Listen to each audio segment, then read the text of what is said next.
Hello YouTube, welcome back. I am Lobo, and today we are taking a first look at Civilization VII, which just released. So we're gonna hop into a new game. We're gonna go check it out. I know there's a lot of new stuff that's been added in this game, so I'm super excited to check it out to see what we find. Yeah, let's get right into it.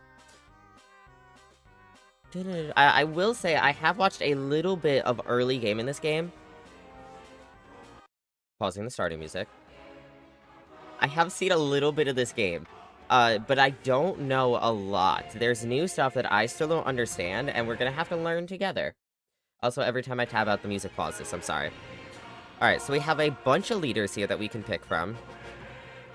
And then we also have to pick our civilization, which is a new thing for this game. So in all the other Civ games, you've always picked, like, a leader and gotten their civilization. So, like, you know, if you played as, oh god, if you played as, Queen Elizabeth, you'd play as France. If you played as, I think, Bren Franklin's in 6, you'd play as America. Now, I haven't looked through any of the leaders. I know some of them from other playthroughs that I've seen, but I haven't personally, like, read any of their perks. We could randomize it. What I was thinking is we'll randomize one of them. Maybe we'll pick a leader that we like, and then we'll randomize, like, the Civ. Name a resident lobotomized burrito. Okay, well...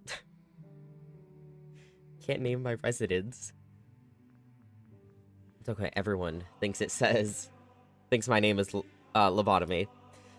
Alright, so maybe we'll do a quick skim through some of the leaders, see if there's anybody that stands out to us, and if there's not, we'll just randomize it. So, Amina has a resource capacity, +1 resource capacity in cities, +1 gold per age for each resource assigned to cities, +5 combat strength on all units in plains and deserts, mementos, which we unlock later, I guess. And then in the exploration age, you unlock this, and in the modern age, you unlock this, which this is a cool new thing, too, because I've always said how, obviously, different ages were built, or different civilizations are built for different ages, because that's literally when they existed. So they wanted to add new stuff into civilizations. That means that some wouldn't be, like, more OP in early game, and some wouldn't be more OP late game. Capitalism! Can you play as Washington? I don't think so. You can play as Benjamin Franklin.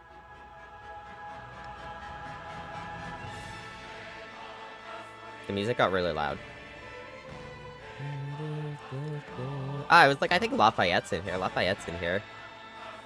We're going for Washington era.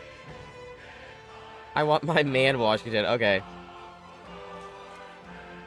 Cool, Wolf City. I mean, Wolf City would be cool.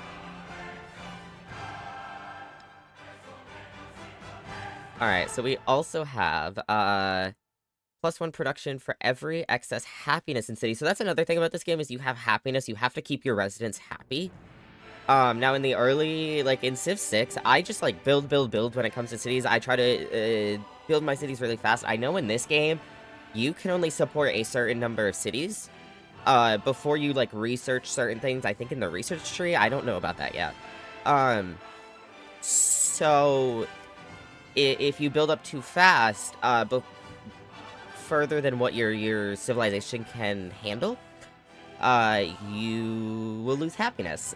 So that's something we're gonna have to mess around with and find out how that goes. I might get Civ 7 just to be Benjamin, fair enough. Alright, so, plus 10% production in settlements not founded by you. So I guess for settlements we take over. Declaring a formal war grants a celebration, okay. Plus 10 combat strength against districts for all units during a celebration. Okay, so this is definitely a more, like, war-driven leader. I personally feel like if we went down the war path right away, I would lose very quickly. Maybe not, but just a feeling. Alright, so we have +1 food in city. Oh, so these are the same leader. This is a different, persona for him. +1 food in cities for every 5 excess happiness, plus 10% food in all settlements during a celebration. I also have never seen a celebration in this game, so I don't quite know what that means yet. Can I lower the music from this menu? It's so loud. I have to go back here. Okay.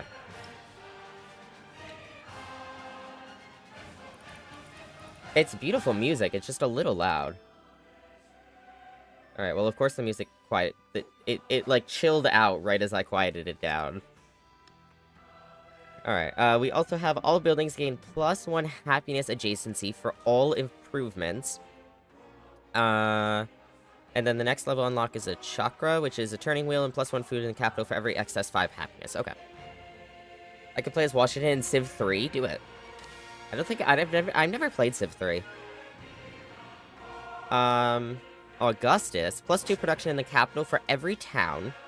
You can purchase culture buildings in towns.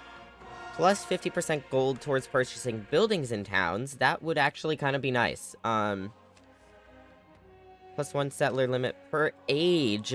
Settlement limit per age, but 50% convert to city cost. Okay.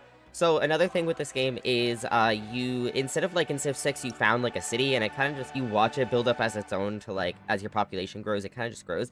In this, you have to like pay. I don't know if it's gold or what, but you have to pay to essentially upgrade your town to a city. So what this sounds like is you can get an extra settlement. Your settlement limit goes up per age, but it's gonna cost more to make it a city. And then, let's see, what else do we have? So we have Ben Franklin, +1 science. I like science. +1 science per age on production buildings, plus 50% production towards constructing production buildings. Wow, that was hard to say. +1 science per age from active endeavors you started or supported. You can have 2 endeavors of the same type active at the same time. You unlock America in the modern age. That just sounds funny. See, distinctly far or near, gain 50 influence after researching a tech or civic. Okay. I don't know if that really matters to me right now, like down here. But $70 for what, this game? Yeah. Catherine the Great. +2 culture per age on displayed great works. Buildings with great works slots gain 1 additional slot. Cities settled in Tundra gain +1. Gain science equal to 25% of their culture per turn. Interesting. Okay. Military and science building receives a happiness adjacency for quarters. Gain 2 for cavalry units once unlocked when entering a celebration. Oh, so every time you get a celebration, you just get 2 cavalry units, I guess?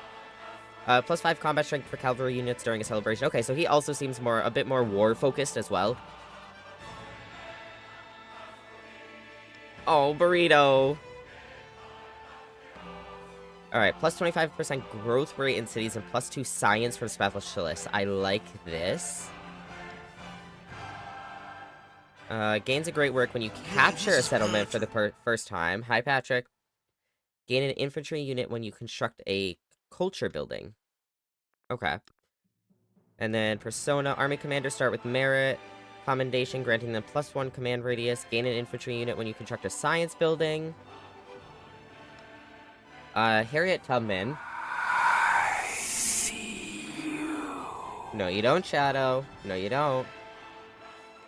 Patrick should be modded to be Benjamin. Yeah? Okay. Plus up 100% influence towards initiating espionage acts. Gain 5 war support on all wars declared against you. That would be nice. Units ignore movement penalties from vegetation. That's nice as well. A migrant appears in the capital whenever you complete an espionage action without being detected. Okay. +1 culture for every imported resource. Now, I have seen a little bit of Harriet Tubman's play, in other playthroughs I've seen, so we could play as her, but... Is who Edgar Allan Poe? +1 culture for every imported resource, plus 15% production towards constructing buildings and wonders in cities adjacent to navigable rivers. Wait. Okay. Adjacent to rivers. Okay. Symbol of authority. Okay. +2 happiness per age on happiness buildings. Plus 50% production towards constructing the happiness buildings. Plus 20% culture, but minus 10% science, and these effects are doubled while in celebration. This would be good if we wanted to go for culture. I like going for science in Civ 6.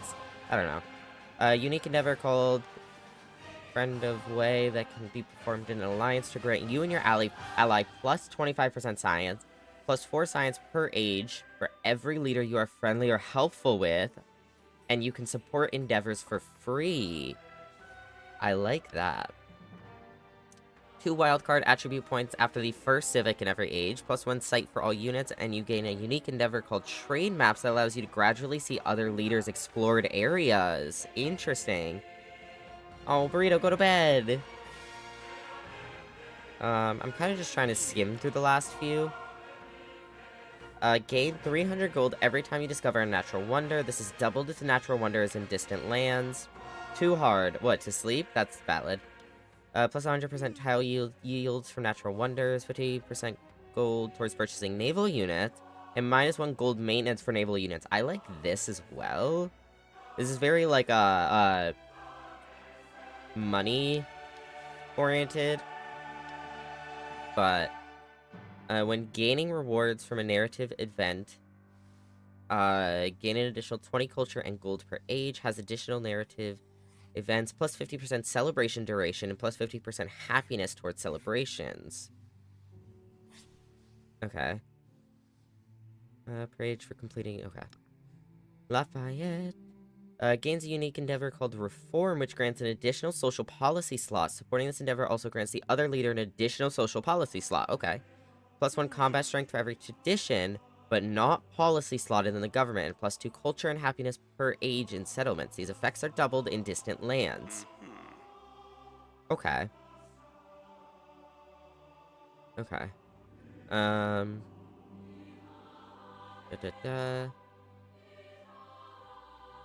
Did you know the brains... what? Excuse me? Excuse me? +3 influence per age. I like that. Actually, how does influence work in this game? I'd assume it's similarly to I don't know, I guess we'll see. Gains 50 gold per age when your diplomatic action proposals are accepted, or 100 gold when they're rejected. Oh, okay. Ignores relationship requirements for declaring formal wars. Damn.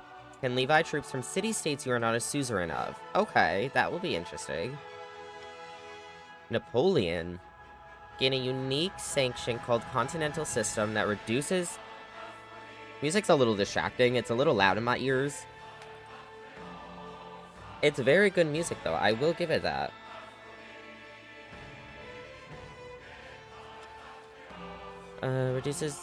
Wait.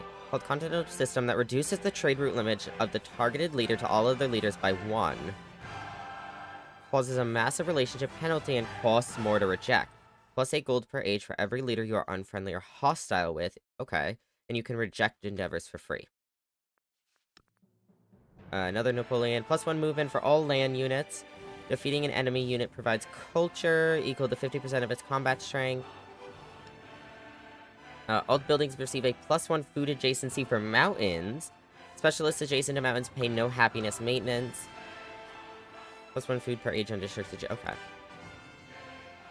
+1 food and production per age in settlements for every city-state you're a suzerain of. +1 combat strength for all units for every city-state you're a suzerain of. So this one we definitely have to focus on city-states. Okay.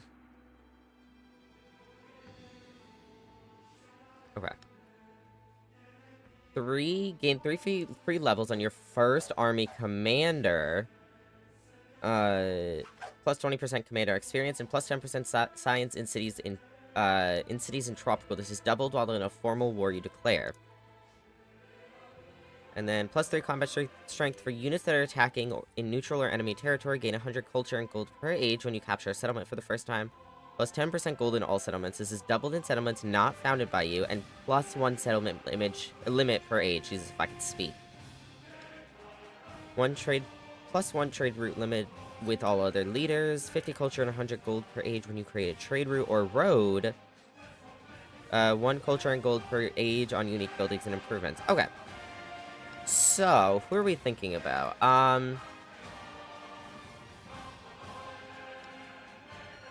I liked this one. Food sounds nice.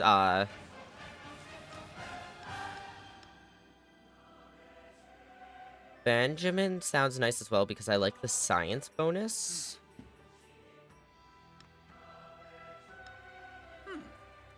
Harriet Tubman sounds good. Good night, Burrito. Sleep well.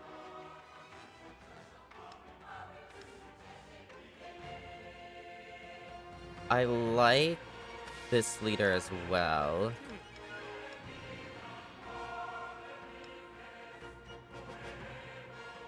And this leader.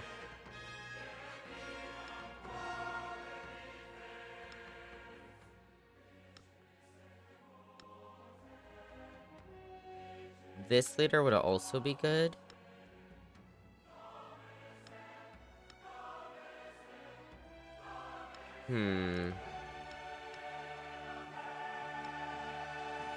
Okay, so Natural Wonder.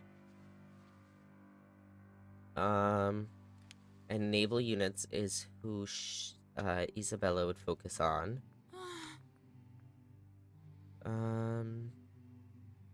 Espionage acts. This would also help if we get declared on. It's gonna help us a bit. We'd be able to move easier. We'll be able to get migrants later on, mayhaps.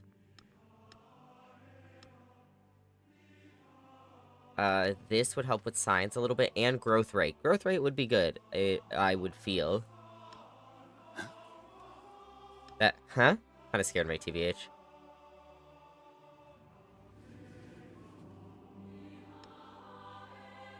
I like Benjamin Franklin as well. 50 influence after researching a tech or civic. Okay.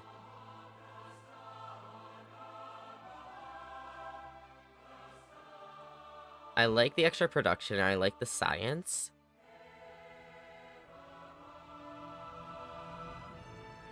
Okay, so you would have to get endeavors to get this science bonus. Don't really know what endeavors are right now. Oh, Augustus would also be good. But he'd be more expensive to have settlements, at least later on. I don't know quite what next level unlock means.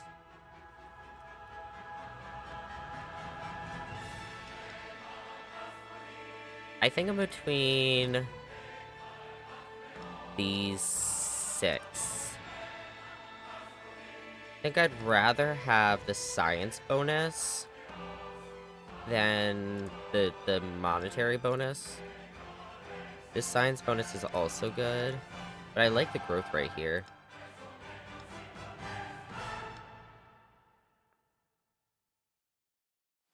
Okay. It's so quiet now. Who had the... You had the, production bonus.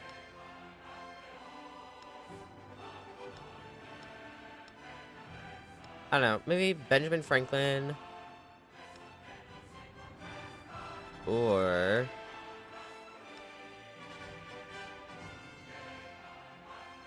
I think I'm mainly between, these two. Food would also be good, though. That would help with growth rates as well. You'd have to get 5 excess happiness for the food, though. And that's during celebrations. So maybe, I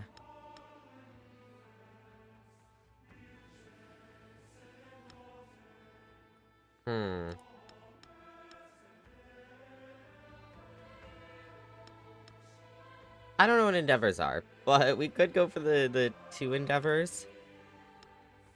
Maybe we'll do Benjamin Franklin. A game of strategy is not He's speaking to me. amusement.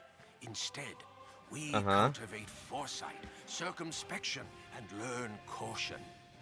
Let us build a nation together, so that we may know chat. how nations are built. Thank you for your speech, Ben. Okay, continue. So our age and civilization. So we chose our age, obviously. Now, as for our civilizations, these are our options. What is this? Is this just... He drew influence from Greek ideas and from Roman ideas. Interesting. I might do a quick skim through these as well, just so I can know what they mean. I might go for a random one, though, and just see what happens. But I do want to know how they work. So, plus 2 golden resources, plus 30% production towards constructing the great... I don't know how to pronounce that. A unique naval unit, plus 4 combat strength on coast, and has 1 charge to create a naval trade route. I like that. Cannot be pillaged. The unique trade ship, plus 10 trade route advantage. Okay. Egypt is plus 1 production on navigable rivers, plus 30% production towards constructing the pyramids. No maintenance for this infantry unit, but +3 combat strength in friendly territory, doubled when stationed in a settlement you own. This is a great person with 1 charge, can only be traded in cities within Necropolis.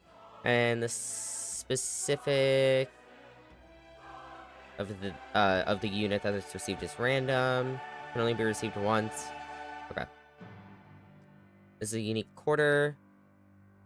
Grants 100 gold when any wonder is completed in the city. +3 culture and +1 gold adjacency for desert terrain and wonders. +4 gold and +1 happiness adjacency for navigable rivers and wonders. Okay. Wait, does that actually mean we can navigate rivers? What does that mean in this context? This would be a strategic choice because you drew influence from them. +3 influence per turn on the palace, +30% production towards constructing the oracle. Chat ad start in a minute. Greek unique infantry unit, +2 combat strength if adjacent to another one. Great person with 1 charge can only be trained in cities within Acropolis, and the specific of the unit it received is random. Okay. This is a Greek unique quarter. And then this is +3 happiness, +1 culture agency for quarters and wonders. And this is on rough terrain. The Han. New towns gain an additional population with their first growth and +30% production towards constructing this palace. A unique ranged unit has zone of control and a higher defense strength. A great person with 1 charge.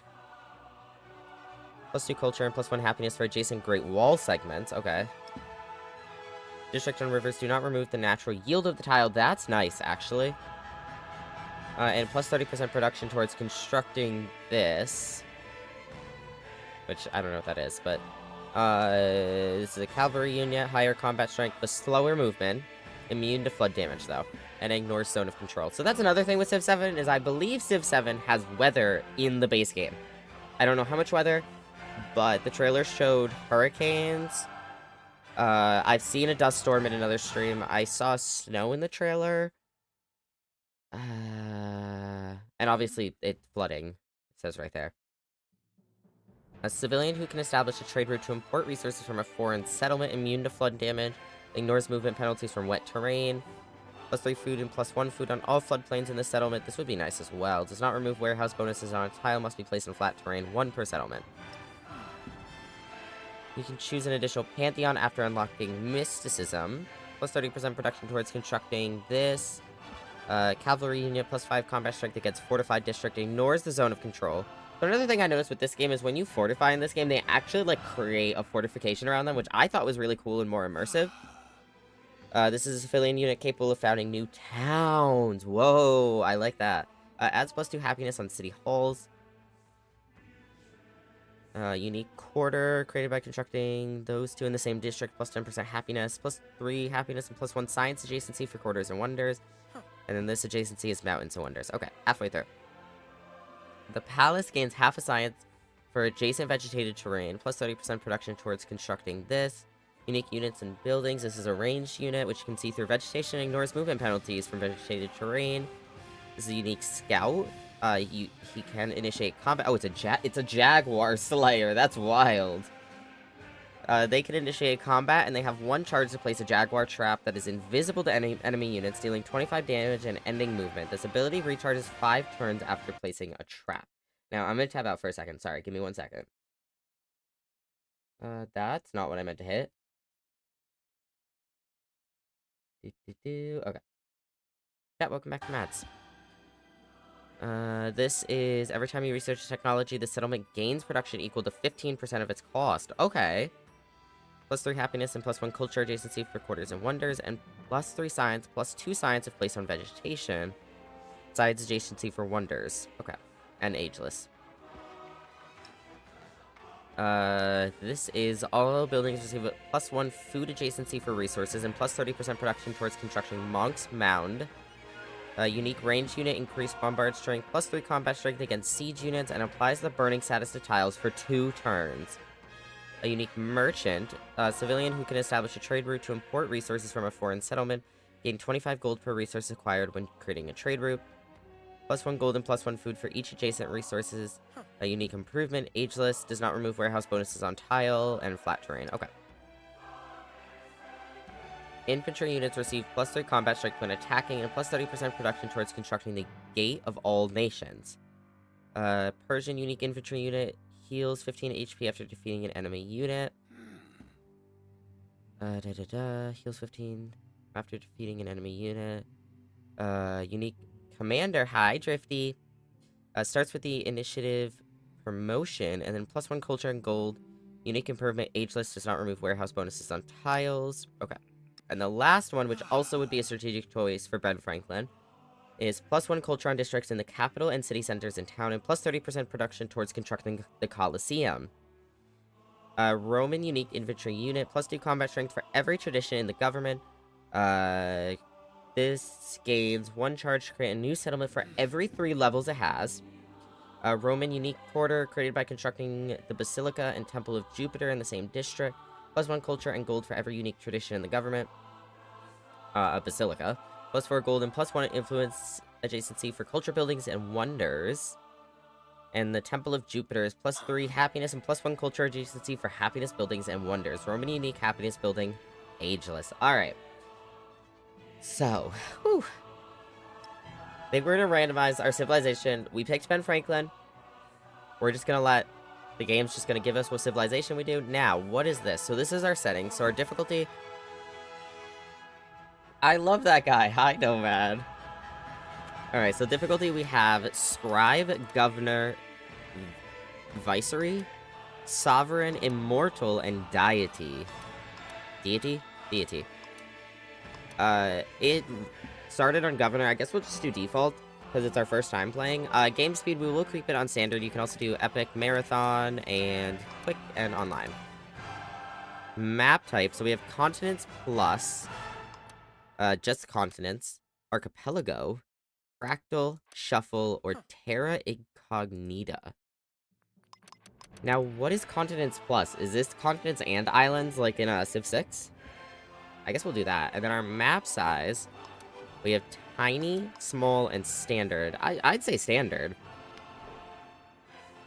Obviously, age is Antiquity, difficulty, game speed, map type, map size. Okay, so our age length we're going to keep as standard. Our disaster intensity. Okay, so you can have light, catastrophic. Wait, I guess it's the other way. Light, moderate, and catastrophic. I think light would probably be best for first game. I think generally I do moderate. Moderate sounds a nice balance, but we'll leave it at light for this. Crises. Enable crisis events in ages without victory unlocks. Interesting. Okay, we'll leave that on. Player settings.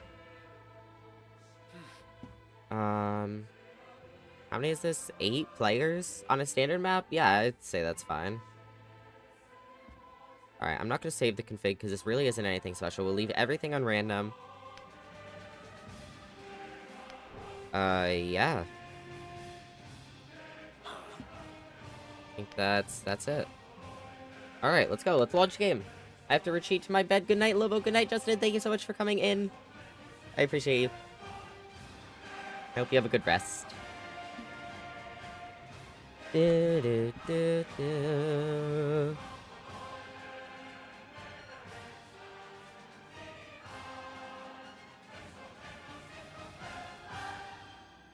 Surname? Why are we screaming about mustard?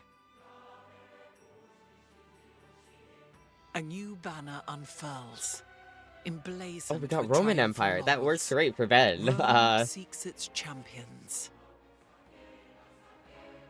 Alright, so Ben, in colonial American, few individuals shown as brightly as Ben Franklin. Beginning as a humble printer, he soon established himself as a prominent newspaper publisher. In 1747, he moved into politics and became one of the founding fathers, participating in the drafting and signing of the Declaration of Independence. A restless polymath, Franklin also made many contributions to science in fields as diverse as electricity and oceanography.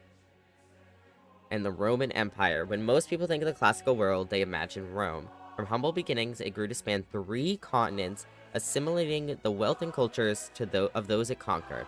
During the Republic, ad hoc state-crafted mediocrity spawned fierce competition, spurring the professionalization, Jesus, of military and bureaucracy of the empire. But cracks turned to chasms, and the foundering economy and repeated invasions brought Rome to collapse. Hoping for Greek for no particular reason. Aha! Right, surname. Legion. So we already read through this, but I guess a refresher for what we're gonna get. So we are the Roman Empire. We are going to have a tier 2 Roman unique infantry unit. This is +2 combat strength for every tradition in the government.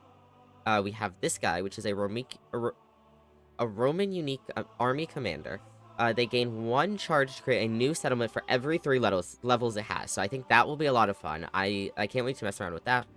The Basilica, which is +4 gold and +1 influence adjacency for culture, buildings, and wonders. And it's a Roman unique gold building, ageless. And the Temple of Jupiter, which is +3 happiness and +1 culture. It has an adjacency for happiness, buildings, and wonders. And yeah. So let's get right into it. Let's begin our game. Welcome to Civilization 7. I gotta edit it. I'll be back. See you soon, surname. Lead your people to greatness. Before you embark on your journey to create an empire that stands the test of time, take a look at some of the fundamental concepts of the latest installment in this series. Once you begin the game, you'll see tutorials that will teach you how to play and expert advisors who will guide your decisions. The Civilopedia will also be available at any time where you can refer to any of the game's concepts or learn the history behind them. All right. So, obviously we're going to understand a lot of things from Civilization 6 and other previous Civ games. We will still skim through some of the tutorials. I might skip over some. I might completely read some. It really depends what it's about. Ages. History is built in layers. A game of Civilization 7 consists of multiple ages. Every turn brings you a step closer to the next age. Some important events are a leap forward. Each age presents its own unique gameplay, new challenges, and an opportunity to change your strategy. Your leader will always remain the same, but at the end of every age, you'll choose a new civilization with a different set of abilities and units at your disposal. The legacy you create with each civilization will carry into subsequent ages. Okay. So our legacy paths and victories. Create a history. Legacy paths are the primary means by which you can create continuity from one age to the next. Every age presents 4 such paths: economic, cultural, scientific, and militaristic. Whether you focus solely on one path or diversify your efforts, the progress will grant you unique and powerful abilities in the next age. In the final age, once you complete a legacy path, you will have the opportunity to perform one more decisive feat to seal your victory. Okay, challenges and opportunities changes on the horizon. Every game of Civ 7 is its own journey if I could speak, and as you will see from the following tutorials and advisor messages, there are countless ways to build an empire that stands the test of time. To make the most of your journey, try to remain open to these ideas and be willing to adapt when necessary. Good luck! Remember, you can always open the Civilopedia for more information, and you can revisit this guide at any time via the pause menu. Alright, chat, let's hop into the game. The Dawn of Civilization. Here your journey begins. Raise an empire from humble beginnings to greatness, and write your own version of history. Greetings, Benjamin Franklin. That's us. With a new vision come to the Roman people, ready to put down roots in these fertile lands. Your founder has the ability to establish your first city. Select them now. Okay. So, first things first. When we were talking earlier about when I was questioning why the game kept saying navigable rivers, I was wondering if there were rivers you could literally navigate, and it might look like there might be. Like, this looks just like a little river. This looks like a little river. But this is a lot bigger. Also, this is our map, as you can see. This is what we can see so far. This is what the unexplored land around us looks like. It's very pretty black and gold. What is this? I'm not trying to, oh. I can't look at any stats because I have to select you. Alright, had to select Benjamin Franklin. Alright. First settlement is sure to thrive near sources of water and abundant resources. This location is well suited to your needs. Order your founder to establish your capital city. Click the Found Settlement action button. Do I want to live here? I mean, we have a bit of happiness, a bit of food. There is fresh water. I mean, that's a plus. I kind of want to go more over here. We have something here. A bit more food over here. Some gold. What is this? Some sort of mine, which has science. Culture down here. I want to know more about up this way. You have, like, Doesn't look like rice, but the symbol kind of reminded me of rice, and it says 3 foods, so I don't know, maybe it is. I like the look of this river as well. I'm tempted to go a little bit more up here. What if I settle up here? Oh. Well, this is a big hill, so... Can I really not... Are you really not gonna let me, I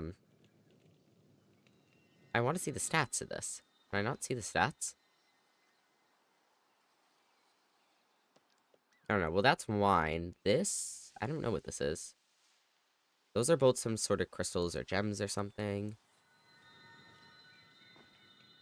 Maybe right on the water side here is a good spot. So, like, right here is what I'm thinking. Then we'll be able to explore to this. We'll probably be able to get this and that. Alright, so let's go to our next turn. Alright, so let's go right here. I think we're going to settle here once we can. So you cannot be within 3 tiles of another settlement or independent power. Okay. We are already on our third turn, so we wasted a little bit of time. But let's found our settlement right here. Thanks to the amount of food your city has generated, it has grown in population. Well, you know, I'd say it's probably also the fact that, we just settled. But, alright, so we can grow our city. So when a city grows, this is also a new thing to Civ VII. This is a new way to grow your city instead of your tiles just expanding every once in a while and you just getting population every once in a while. So when a city grows, it can expand into an adjacent tile, gaining the yields it offers. When your settlement's people move in this tile, they'll create an improvement, a rural structure for them to work and live in. Tiles with high yields and tiles containing resources are an obvious choice, but this specific yield type may better suit your strategy. Choose where you'd like to expand first. The cultural center of the Roman people. The city and your future settlements provide your civilization with specific needs, so food to feed your people and grow your population, production to construct special buildings and train units, and science to propel your people into the future and progress to greater things. Cool. Excuse me, I know you're trying to give me other things. I was trying to grow my city. Settlement generates an amount of production every game turn. This production can be used for many things like constructing important new buildings or training powerful military units. A city should always be producing something. Select choose production to begin. Can you give me a minute? I'd like to grow the city first. Okay, so we have this, which now we can hover over and see some of the stats about it. So this has food, gold, and happiness. And it seems like picking this tile will give you a fishing boat. Okay, so we'll be able to get food from this. Same with that. This tile will give us a woodcutter. And same with that tile. This one will give us a mine. And this one will give us a farm. So farm would be good for food. Fish would be good for food. I also do want to get closer to this to see what this is. We could also get closer to that. That might be able to be something we can walk into and see what it is. This would get us closer to the wine, and this is jade. Okay, this is jade, and this is gypsum. Okay. I want to get closer to this first, and this would also give us some food, so let's go here first. And that also opens up this, so we can see a little bit more of the map. Let's reopen this and choose our first production. So we can make a scout and a warrior. Now this is, so it tells you what it advises and who advises that. So the military advisor recommends this, and the economic advisor recommends this. Now I will do a scout first, because I'd like to go explore a little bit. We also don't have any units right now. It's not even like we could send a warrior to go look at something. Also, the city center, beautiful. I love it. Alright, so let's go to the next turn. While the lands surrounding your city are visible, the rest of the world remains unrevealed. This is represented by the patterned tiles near the edge of your worldview. Exploring the lands beyond is key to your civilization's survival and prosperity. Alright. So when we move towards the extent of its vision, the lands beyond reveals themselves. Your recently trained scout stands ready to explore the world. A light blue outline represents the extent of where they can move. Right-click a destination tile to move your scout, towards an unrevealed part of the map. Alright. So I think I want to go down this way first. I kind of want to know what's up this way first. Also, this is a pretty mountain. Let's go right here to, what is this? Oh, it is a food type. It's not rice, but it is a food type. Oh, we have marble down here. Interesting. Okay. The river continues down this way. So, a unit's movement speed is the maximum number of tiles it can travel in a turn. Most units have a movement speed of 2, but some can move further. Keep in mind that certain map features, like rough terrain, which I assume is these hilly parts, and water, can consume a unit's remaining moves, ending in its movements for the turn. Technology. New technologies emerge when people put their minds to solving great problems. Whichever tech you pursue next will determine the tools you have at your disposal to build your civilization. What path will you choose first? So this is basically, it's similar to Civ 6 in the sense of the research tree. Is this what we just read? Yeah. So if we view the tree, we can see everything that we can learn right now. And I believe the way this works, I think you can master stuff by researching it a second time. I don't know how that really works yet. But so right now we can make a granary, and +1 food on farms. So that's agriculture there. And then we can get sailing, which would be good. So that would be a fishing key, which is +1 food and +1 food on fishing boats. Let's see, I'm just skimming through the rest of what it says. A galley, which is a tier 2 antiquity naval unit. Embarkation, which allows all standard land units to traverse coast terrain. And +1 food on fishing boats. Alright, and that leads to writing and mastery. Pottery leads to irrigation. Animal husbandry. Okay. So I think we're going to get sailing first, because that will be useful. So will animal husbandry, a saw pit, a slinger, which is a unit, and then +1 production on camps and woodcutters, and +1 food on pastures, which would also be good. So we're going to get sailing first, though. So research takes time to complete. The amount of time is equal to the science required divided by the science your civilization generates per turn. So sailing has a science cost of 85. Since we generate 10 science per turn right now, we can expect the research to complete in 8 turns. Increasing our science per turn allows you to research new text faster, and getting ahead of the competition is a wise strategy for success. Alright. So if we close out of that, we can choose a production, even though the thing that it wanted me to read went away. Which I don't know why. Okay. Since the training of your first unit has completed, you are free to choose what to produce next. Okay. That's all I want. I just wanted to know what it said. What color is a carrot? Alright, I'll post that after. Rito, do you want that on Twitter or Blue Sky? Alright, we now have the ability to construct a building, which provides additional yields and effects to the cities where they reside. Start a building. I could just do it on Blue Sky. That's fine. Granary now, or you can train a second unit. Either choice is good. I think we're gonna get this. This will get another food for... Actually... I'm gonna do a warrior first, and then we'll get the granary. Both? Okay. The tech tree is a comprehensive view of all the techs available through the entire age. The paths connecting each technology indicate the prerequisites required in order to research future techs. Use the tree as a guide to find the quickest path to a specific tech or tech mastery. Okay. So we can go to our next turn, and while our turn is going, I'm gonna get water and hydrate.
Alright, hello.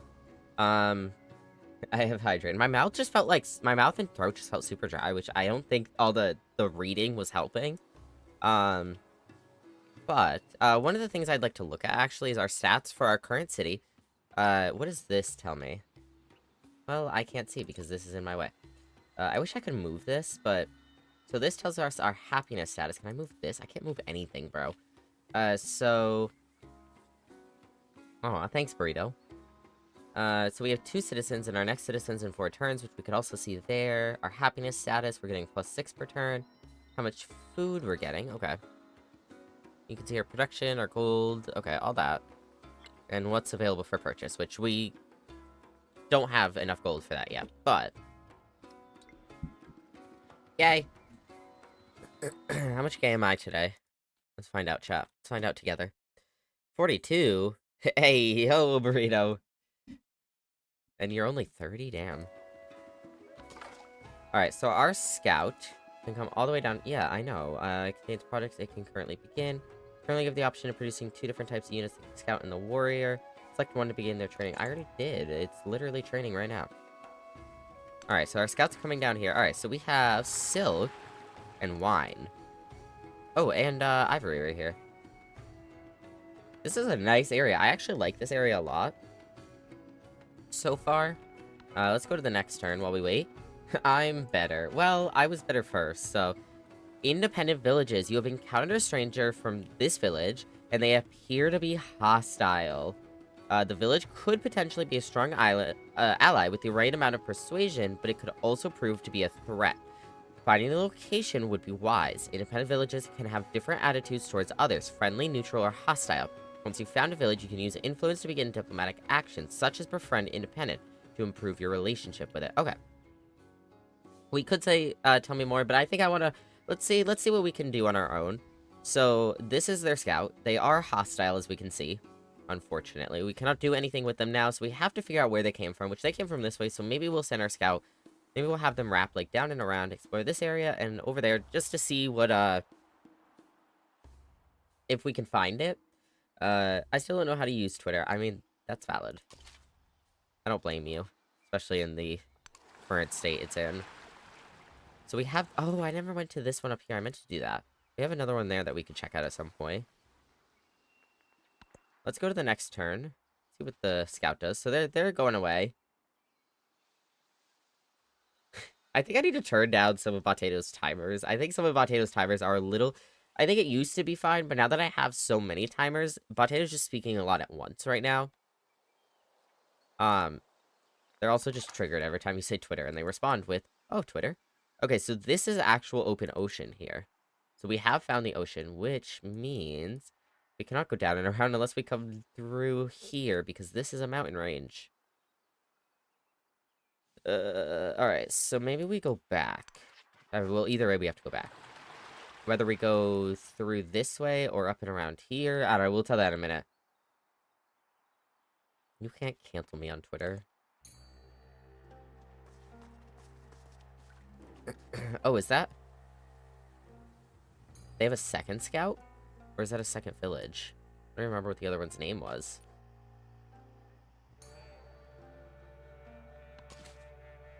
Alright, well, hopefully their scout... Yeah, because there's only one type of scout that can actually attack, right? So their scout shouldn't be able to attack me. So what I'm gonna do is we're gonna... I want to go up this way, but they're kind of in the way. So I might come through here. We'll pop on to our next turn.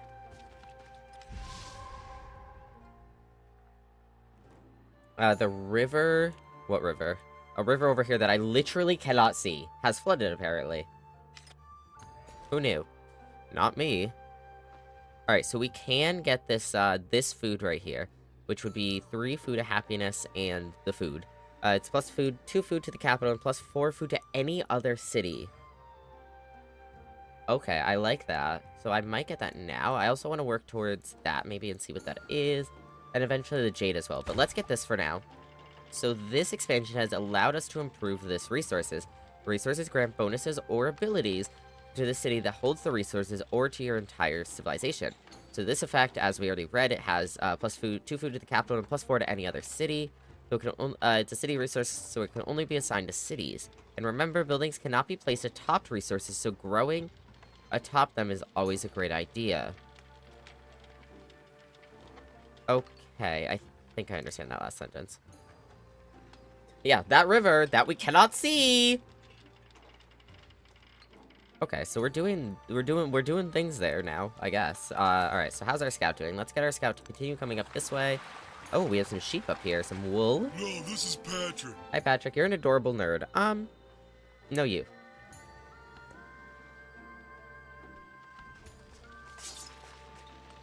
Oh, our warriors are finally done. Alright, so we can choose our next production, which we did say was going to be this. We'll get ourselves some extra food. Or do we? I guess we probably don't need to. We already have so much food in this city, but I mean, food is still always good. We'll always need more. We have to choose a placement location. It can be placed in an urban district with an empty slot represented by the dark green color. Or we can annex a new urban district represented in light green by placing it there. So the yellow tiles contain existing rural population and their improvements. Right? Yeah, this is light green. So yellow tiles, which we cannot see right now, contain existing rural population and their improvements, and placing a building on those is impossible, but we'll replace the improvement. Oh, that's these. These are yellow, I guess. Red tiles, such as resources or mountains, cannot be built upon. The no you was personal. Hey, alright, well. So we can place it here and not take up another tile. I think if we place it on one of these, we get rid of the food that's here. Let me see really quickly. How much food are we getting right now? 11 food. Plus 11. And our food needed to grow with the population is 45. Okay. Oh, we can see these as well. We can see what our buildings are doing. So our palace, what it gets us, what our improvements get us, or at least what our improvements are. I guess not what they get us. And we can see a more detailed breakdown in here from what it seems like. Okay. So yeah, let's do this. Now, we can put it here. I don't know if I'd rather have something else here, because it seems like you can only put 2 things per tile. So let's put it... there's some forests here. Forest. This looks empty. We'll put it there. Alright, so that... Oh, well, that, like, actually expands the town. That's really cool, actually. Look at it. It's got, like, its own little... They're building up, like, a new little area of the town here. A new, like, neighborhood. Biddies? What a biddy. Like a bit. Like a... One of the things. Money. Alright, so let's go here. I want to see what this is. So this... It's a campfire. We knew that. So it tells us a poet has been driven into hiding because his provocative remarks has offended the townsfolk, but none can deny his talents. So we can smooth over his offense, which does give us plus 60 culture, but we take 50 damage, which isn't ideal. Or we can just leave the campfire and we get plus 50% happiness towards the next celebration. Money, I can't afford that. Mood. I don't think I want to smooth over his offense. I would love the culture, but I don't need the 50 damage. I don't know how much health our guy has, but let's just leave. We're just gonna leave it. We're gonna get that happiness for the next celebration. 82, damn! Which that's another thing I like about this game is these like little campfires and these little things around have like little stories to them that we can interact with.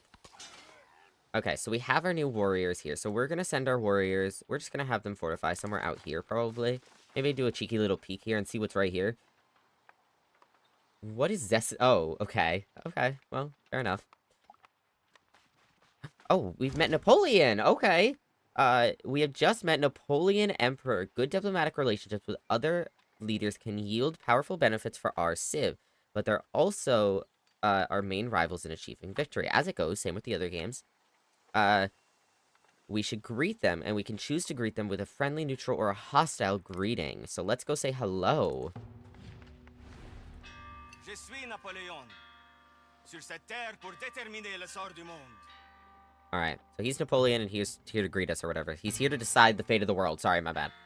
Alright, so we can get a friendly greeting, which is reveals the capital of either leader if nearby, and our capital will be revealed. And it gets us plus 20 relationship, and it gets us 20, or cost 20 influence? I assume that's cost 20 influence. We can be neutral, which is no reputation change, but it doesn't mean we gain that friendship. That friendship would be good. Or we could be hostile, which does also cost 20, and it lowers our relationship. Let's be friendly for now. So yeah, that took 20 influence, but it means we're a bit friendlier with each other now, you know, less likely for wars and shit eventually. We can interact with him here, see information, such as the Civ, the agenda, and the relationship. And diplomatic actions we can start, and other information. Okay, cool. Welcome in with a warm hug. Yeah, come, bring it in. Variety of things can affect our relationship, including actions, world events, such as sending too close to their capital, and their unique agenda, yada yada. If we're helpful, we can lead to an alliance. Same jazz as other games. Hostile can lead to a war. Okay, cool. Oh my god, diplomatic actions. You can start a variety of diplomatic actions with another leader by spending our influence. These actions can have a variety of effects and generally last for a fixed period of time, which include endeavors. Oh, we finally get to learn what endeavors are. It might be able to burrito. I mean, I don't have, like, my PC's pretty good overall, but my GPU is older, and it's handling it fine. So, I believe in your laptop. Alright, so we have endeavors, which are helpful to both of us and increase our relationship. Our sanctions, which are harmful to the other leader and decrease our relationship. And espionage acts, which are generally hidden from the other leader, I assume, unless you get caught. RTX 2080 Ti, that's not bad, though. That's not a terrible, GPU. All diplomatic action except for espionage and sanctions will require the other leader to give a response which may have an influence cost. They include supporting it, which is exclusive to endeavors and can grant more powerful effects at the cost of influence. They can accept, which is the default free, and they can reject, which cancels the action at the cost of influence. Okay. So we can ask for open borders, which in the other game, it was essentially a trade request. I could be like, hey, I'll give you open borders, you give me open borders, maybe I give you some money. In this game, we spend influence to get open borders, which right now we only have 60, so I don't want to use up too much of it. The other player's borders will open to you, and it lasts for 15 turns, and relationship change, if accepted, is 5. Denounce military presence, which is denounce a leader for their military being too close. We can collaborate with research. Send aid. Have a local festival. Which, these are all expensive, so... Which, how much are we getting right now per turn? 10? Okay. Reconciliation. Increase your relationship with the other leader. And then sanctions, we can hinder the morale of another people's leader. We can hinder their research, and we can just outright denounce them. So this is our relationship. They're neutral with us. Our government grants you to choose a choice between these effects during a celebration. Okay, so during a celebration, they can get plus 20% science for 10 turns, or plus 30% production towards training infantry units for 10 turns. And then their abilities, which I'm not going to read through right now, I will read their agenda. So they like the civilization with the smallest number of land units, and they dislike the one with the greatest number. Okay, so let's just not have the greatest number, we'll be fine. Okay, alright, goodbye, Napoleon. Really quick, I'm going to... turn down the music a smidgen more. I don't think that changed it. Not noticeable amount. I just want it more like background level, you know? Alright, so our scout can continue on. So this is Napoleon's scout here. So let's continue out this way. And then we'll continue our warrior down this way. I just want to see what's down here. And then we'll go on to our next turn. Alright, so we have unlocked our first tech. Flew. The furrow followed free. We were the first that ever burst into that silent sea. Alright, so from this tech, we got a fishing key, we can make a galley now, we can embark, and we can get +1 food on fishing boats. Building our legacy. Civilizations are remembered for their accomplishments and the paths they take through history. Some spread their accomplishments across a wide range, while others are devoted to a single cause. Your advisors are at your service to guide you on the path of your choice. Like any great leader, you may change your mind at any time. Now, choose where to focus the efforts of the Roman people. So we can focus on the economy, which is trade is the lifeblood of our people, and gold the foundation of our dreams. Military, which is security is our only path. Strike swiftly and build our empire to see a new dawn. Culture is only great monuments of beauty and inspiration can lift our people out of darkness. And science, knowledge remakes the world. We should be the ones doing the making. Focus on capitalism. Well, you know, I feel like science is the safe bet here if we actually want to get something out of it. Be a nerd. Alright, well, that's the nerd option. Research and acquire technological knowledge to become the most advanced civilization in the world. Your science advisor is here to guide you in this path if you wish. Note that you can change paths at any time. Okay, so we could go become a capitalistic, civ later if we want. Alright, great library. The world contains innumerable mysteries waiting to be discovered, and I, your humble science advisor, intend to show you the way. Let us begin by devising a way to record our very thoughts. Such records would not only allow us to hold a mirror up to nature, but to harness its power and reshape the world. So our objective is to research writing, the first step towards establishing a great library, science legacy of the antiquity age. And we have to remember that legacies improve our performance in later ages, but we can choose to pursue one, multiple, or none at all. So let's go. Our journal says, which is it's just a place to track our current goals and objectives. Okay. It says that we have to get to the Great Library, which means researching writing. Okay. Checking your overall legacy progress as well as other legacy paths can be viewed in the age progress panel. Okay. Oh my god, what the fuck? So we have to respond to diplomatic action. Wait, what is this first? We've revealed a new civics tree, the Roman civics. Okay, I cannot click on it, so let's just get rid of it.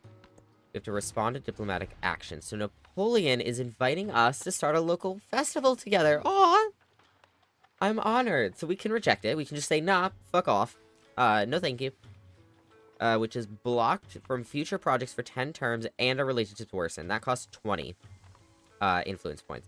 We can accept, which is +2 per turn, +2 influence per turn, and Napoleon receives +2 happiness per turn. Or we could support it, which is +3 happiness per turn in cities for both leaders. So this would get us more influence points, and they would be happier.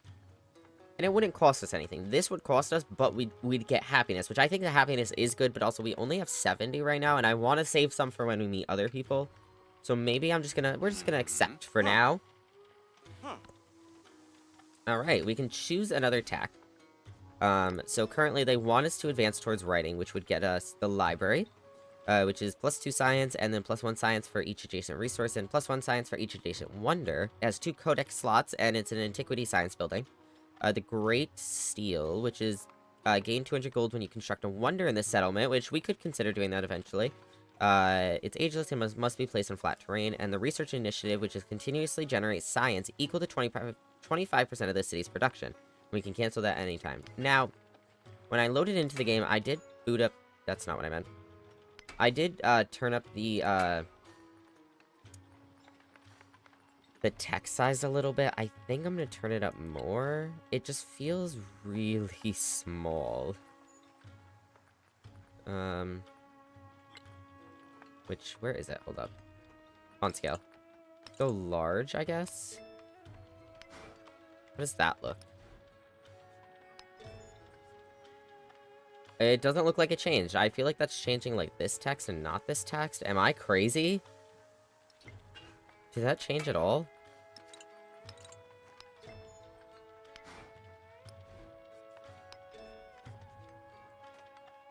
I don't know. It doesn't feel like it's changing. We'll just keep it. It feels like this is changing. Just keep it on large, I guess. Okay, we do have other things we can get to. LOL, it doesn't change. Yeah, that's what I thought. Well, what would these get us first? So we've done sailing, obviously. We can do pottery. Animal husbandry is one we wanted. What would irrigation get us? Garden, which is base yield of food. +1 settlement limit. I would like to do that. And the hanging gardens, which is +1 food and farms in this settlement. Yada yada. Alright. So masonries, ancient walls, pyramids, +1 production on mines and quarries, and then writing. Writing doesn't get us, it doesn't get us, a settlement limit, which is really what I want. Either way, though, we have to do this first, so let's get pottery going. Alright, and then give me 1 second, chat.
Hi, Shade. How is stream?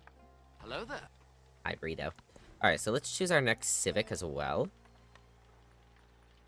So we have Mysticism, which is Priesthood, which is +2 gold in all settlements. Altar, which would get us +2 happiness and +1 happiness for each adjacent wonder. Additional benefits from Pantheons, Antiquity, Happiness Building. Okay, and unlocks founding a Pantheon. We can get Discipline, which is Survey, +1 Scout Movement and Sight. That, which I think is a wonder. An Army Commander, which is land support unit capable of assembling and commanding a collection of land military units. Okay, so this is how we get the guy that allows us to create a new settlement for every 3 levels it has, and it gets us a free Army Commander. Stream was okay? That's good. Now, what do we want to go for here? So we can get Oracle, City Guard, which is +3 combat strength for fortified districts. Maki! Hi, Maki. Is raiding with 5 viewers. Did Brian just say, okay, Makey too? Raiders, welcome in. If you do not know me, I am Lobo. I am your friendly neighborhood variety yapper here on Twitch. We play a lot of simulation games, if I could speak. A lot of horror games and a whole bunch of other games. Welcome in, Deviant. Welcome in, Maki. How is stream, Maki? How is Played Up? Let me give you a shout out. Actually, Shade, are you around? Can you do a shout out? Hi, Sora. Let me in, let you in where? I want the game so badly. You should get it. Alright, what else do we have coming up? So we have that. But it was really fun, Loki. Bro, I love Played Up so much. Thank you, Shade. I appreciate you. Shade was around earlier. Oh, there she is. Yeah. My bank account doesn't want me to have it all, Maki. No, it's a lot of fun so far. I'm enjoying it so far. Let's see. This would get us Petra, the merchant civilian who can establish a trade route. I like that, and a free merchant. This would improve trade relations. Suspicious. What's suspicion? Mouse!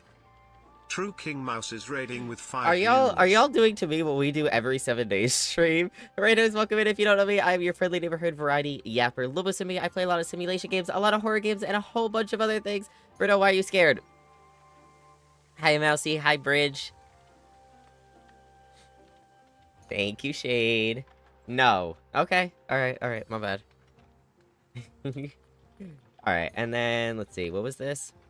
Improve trade relations. A faction accepted permanently increase the number of trade routes you can establish with a civilization. Everyone's spooky? You know, fair enough. Tactics. Drills, which is plus 30% production towards training infantry units and ranged units and terracotta army. So I think these I'd probably want first. So let's go for mysticism. I guess either way we have to go for discipline and mysticism, but let's go for mysticism is the point I'm getting at. Danger. Who's in danger and why? It's Burrito. Burrito's in danger. Sorry, every time I tab out of this game, it just mutes. Just mutes. Oh, also, we have access to Roman civics now, which I guess we should look at. Just the civic tree looks so good. I know. And I guess you can, like, master stuff, too, now, if you want to, like, learn more about, like, mysticism, per se. I don't really know much about that yet. I haven't learned about that. The tutorial hasn't shown me that yet. I just heard someone else talking about it. How you liking the new Civ? It's fun. It's a lot of fun so far. There's a lot of cool new things, that I think are more immersive. That's suspicious. Ray!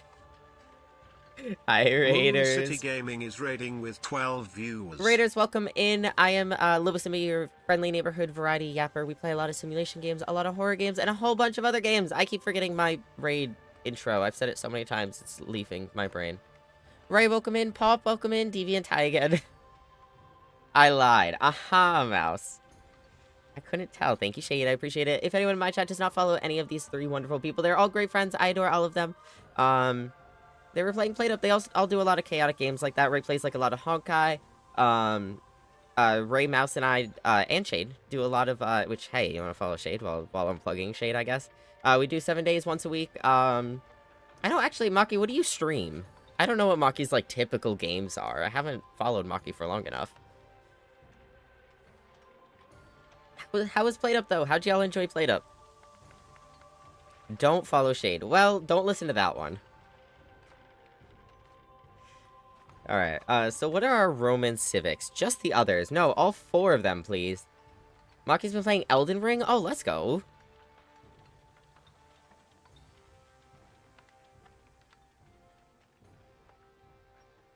Alright, so, this gets us the Temple of Jupiter, and plus 5% production towards military units in the capital for every town. This gets us the Basilica, and training an infantry unit gains, or grants, culture equal to 25% of its production cost. Okay. And then from there, we can get a free infantry unit in the new settlements that we found, plus 1 settlement limit, which will be good, and then plus 10% food, gold, and culture in towns with a specialization. And this is plus 1 social policy slot, 1 settlement limit, plus 1 production on urban districts in your capital, and the Colosseum. Okay. He's also gonna start playing Pokemon games. Oh, let's go. 7 days tomorrow. 7 days is tomorrow. I'm hyped. Feels like it's been forever. It's been a week and a half. We never wait this long. I'm glad, oh my god, words, wow. My, like, mouth is so dry today, and I feel like I cannot speak for the life of me. But I'm glad y'all had fun and played up.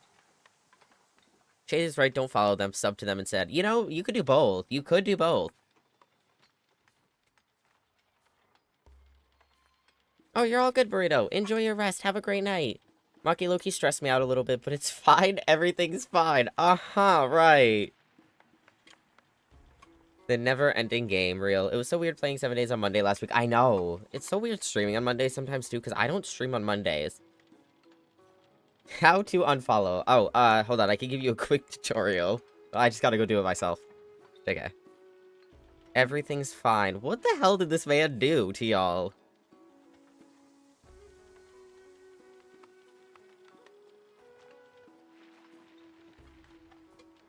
Oh, hydrate? I was already doing it, but I'll hydrate again. Hi, Rodent.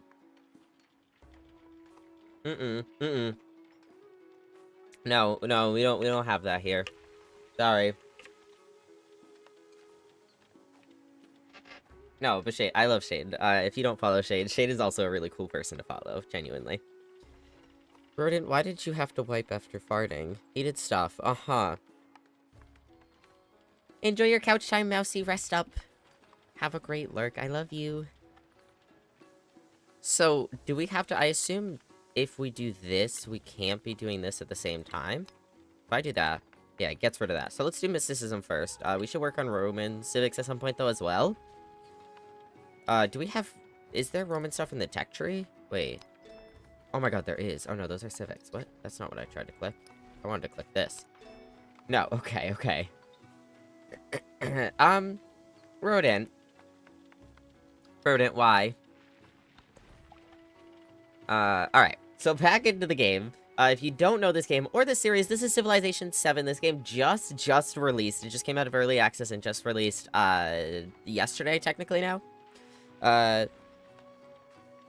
Don't do that, TJ. Don't do that. That sounds terrible. But yeah, this game just released. It is the 7th installment in the Civilization series, which if you don't know it, you play as a civilization. You have this empire you build up, you can expand your settlements, you have relationships with other people, you can collect like resources, like this is ivory here, this is wine. There's a whole bunch of stuff that you can do. It also has, like, weather and stuff, natural disasters. It's a lot of fun. But this is my first look. I've watched a little bit of someone else playing it, but this is my first playthrough of Civilization VII. Do you own all of the Civ games? No, I think I only own 4 to 7. Maybe. I don't know for sure. Damn, Rodin. Where did Rodin's gay all go? Oh my god. I don't think I've ever seen anyone get 99%. I love you, Ray. Enjoy your lurk. 99 is wild. Damn. 99 and then 3. Nor. 80. Damn. Oh, rip shade. Rodin's gonna get you. Enjoy your lurk. Bye. How much gay? Oh, wow. My fucking mouth twitch. How much gay am I to? 21% gay. Damn, Shade's 15. Rodin's 13. Where did everyone's gay go? Everyone's gay is like, poof, gone, goodbye. Alright. So governments. You will need to establish a government before you can enact social policies. Each form of government has its own unique effects. Choose our government now. So we have 3 options for our government. I stole all the gay. Damn. 1 whole percent. Damn. Rip shade. Oh, 93 for Drifty? Hand it over right now. Alright, choose a government. Each government gives a set of choices during a celebration. So the Classical Republic will get us 20% culture for 10 turns and plus 15% production towards constructing wonders for 10 turns. Despotism will give us plus 20% science for 10 turns, which would really, really benefit us. And plus 30% production towards training infantry units for 10 turns.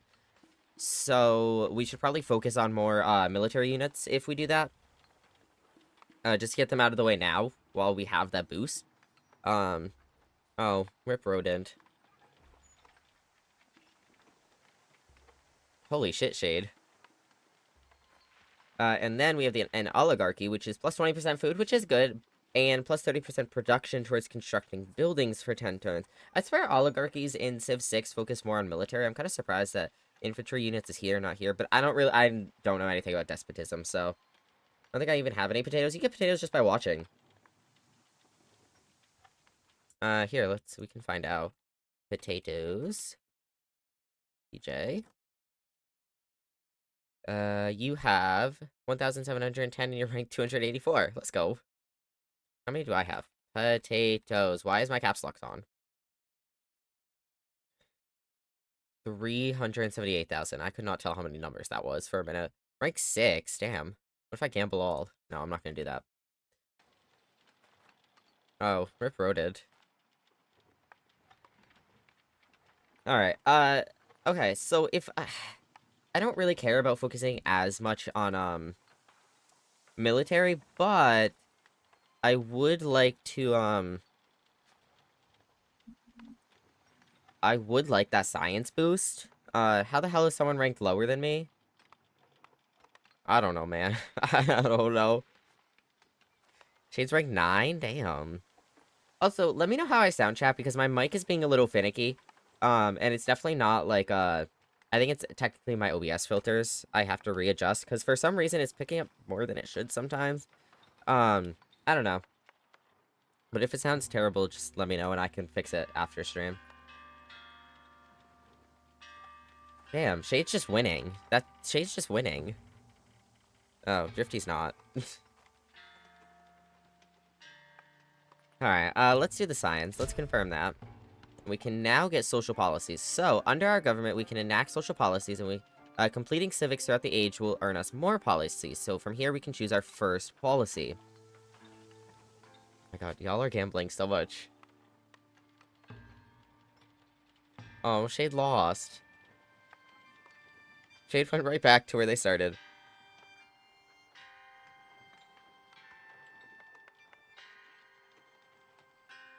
TJ 1, Drifty 1. Rodent, none of those exist. Oh, Shade. Drifty's just winning. Drifty's on the up and up. Ad start in 2 minutes, by the way. Alright, so our people are open to a policy change. We may change any of the policies in our government, and this can only be done when we unlock a new social policy or a new policy slot.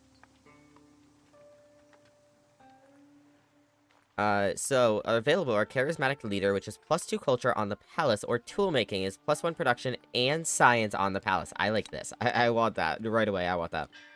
Now if we look at this, so despotism, happiness, next celebration, 14 turns left, income +7 per turn, crisis, the age begins, the crisis begins. Interesting. Okay. We don't really know much about crises yet, but we'll find out in due time, I'm sure. Oh, rip the potatoes. Oh, rip Drifty's potatoes. Oh. Everyone's losing all their potatoes. Y'all want some more potatoes? Add points. I don't remember quite the order. Shay, do you remember the order?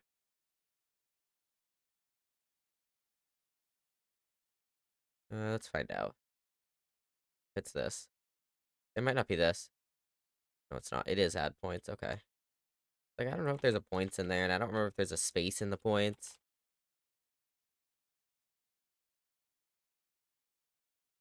Oh, I meant all in chat, but 378,000 people just got 10,000 potatoes.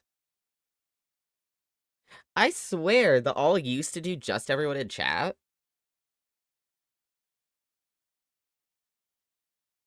Wait, that says set. Why does it say set? I did add points. What?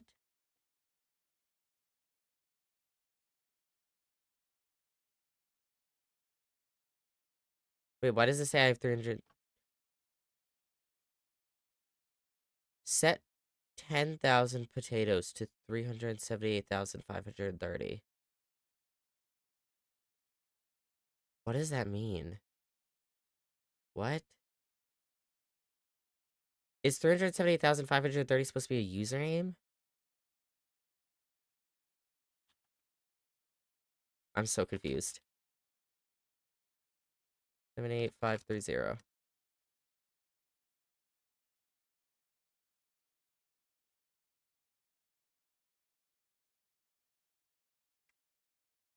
Think you made us all have that many?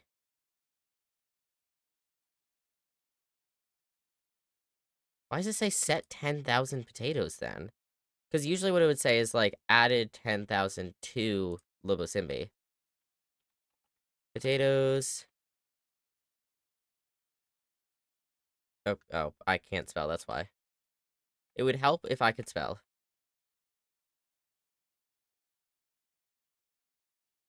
No, see, you have your correct amount. I'm so confused. But you didn't get 10,000 added.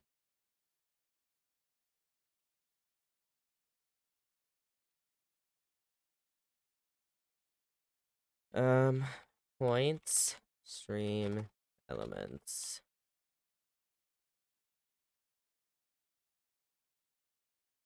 Do.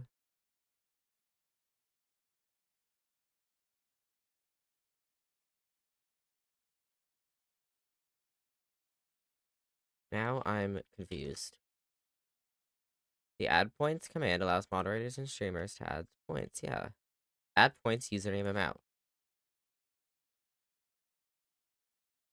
Oh, I did it backwards, that's why.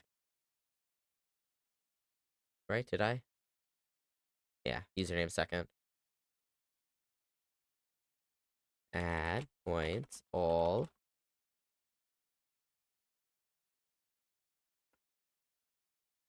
There we go, enjoy.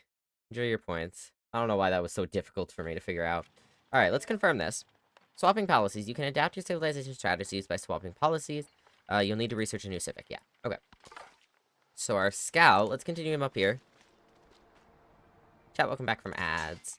And then our warrior, we'll go down here a little bit more. What is this? Some hides, okay. On to the next turn.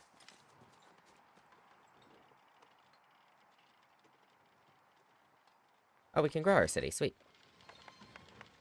Alright, so we can get a farm here, farm there, farm... Fishing there, farm here. We did say we wanted to get towards the jade, so maybe we get this here. When you direct your people to live on rural tile, they create a structure to work the land called an improvement. That quack scared the fuck out of me. Some policies, unique abilities, and even buildings can further improve improvement yields. Okay. So yeah, they just built like an improvement there.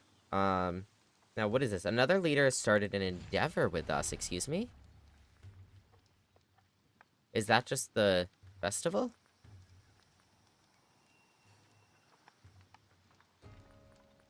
Okay. 10 for shared government. I don't know. Nice road end. Alright, it is only 25 to do open borders, so we should consider that eventually. Another thing. Cannot form an alliance yet, so our relationship needs to be higher for that. Let's close that. Let's get our scout. That's from Napoleon. This is... Oh, there's dates right there. Alright, let's go up to here. So it's getting a bit more arid over there. Let's go out to here. Ooh! We found our first wonder, chat. Glare of day, the snows descend upon that mountain. None beholds them there. Nice. Let's go. Alright. So that is our first wonder. It is kind of in the way of where I wanted to go, but... Alright, we'll close that. We've discovered a natural wonder. Let's go to the next turn. Oh, there's gold right here, which is plus 20% gold towards purchasing buildings. There is a diplomatic, action we can respond to. So Napoleon is inviting us to open market with each other. So if we spend 60, we can get plus 6 per turn for both leaders. If we accept, we get plus 2 per turn, and Napoleon receives plus 4. And if we reject, it cancels it, and his influence is refunded, and no new endeavors between leaders for 10 turns, and our relationship goes down. I think we'll just accept it for now. We can definitely start thinking about, spending points, though. Okay, we're friendly with each other. Let's go. Alright, so we have two things going on. We are friendly. We go up to our scout. We can go a little bit further, which this scout is up here, so maybe this is promising. What's that? I don't know what that is. We should figure that out. There are camels up here. Then y'all, we can go a bit further south. Or a bit more over this way. We're just trying to find the city, really. Okay, so this is Ocean. I think I might start having him head back. I just don't want to get our only warrior too far from our city. Especially because we don't know what's even, like, right here. We don't know what's up here. Alright, our scout. Let's get up towards that. I want to see what this is. And we'll start bringing you back.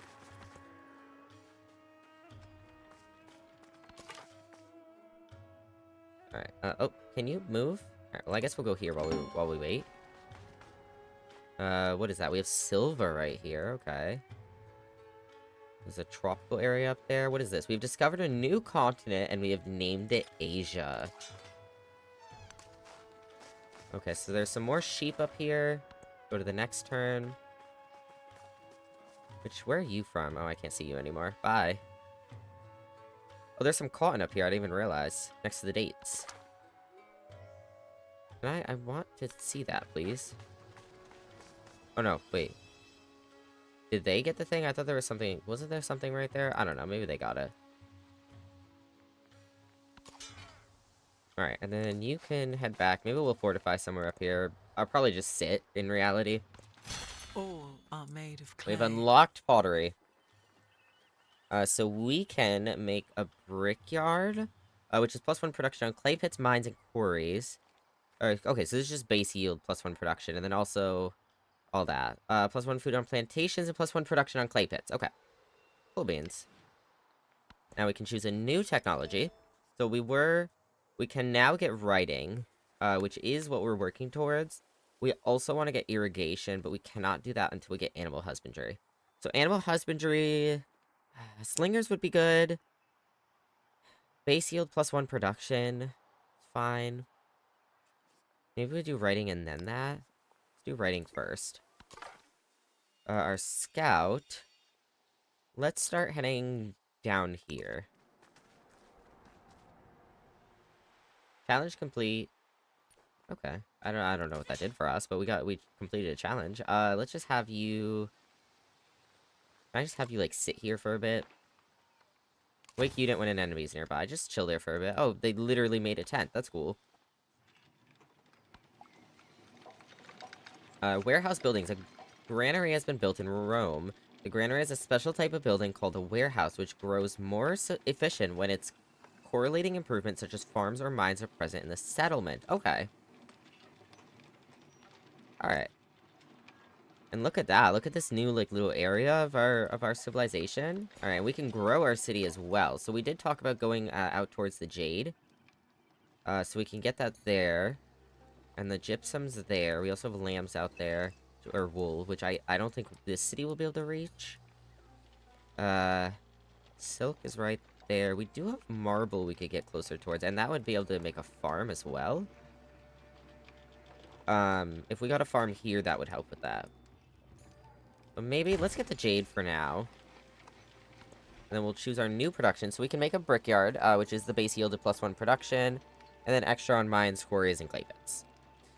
Which the military advisor does recommend that. We can also get a fishing key, which is 1 more food. We can get a settlement. We have the opportunity to train a settler. These units can found new towns in Essential Part. I think that's what we want to do right now. Let's get our first settler. Oh, didn't we talk about doing more military units, though? Because, don't we have the boost on military units right now? From our government? Ugh. Maybe we'll do 1 warrior, and then we'll do a settler? Because that was only for 10 turns, right? So maybe let's queue it this way. Alright, and then this guy... Start coming this way. So you have a little lake right here. Some more gypsum there, it looks like.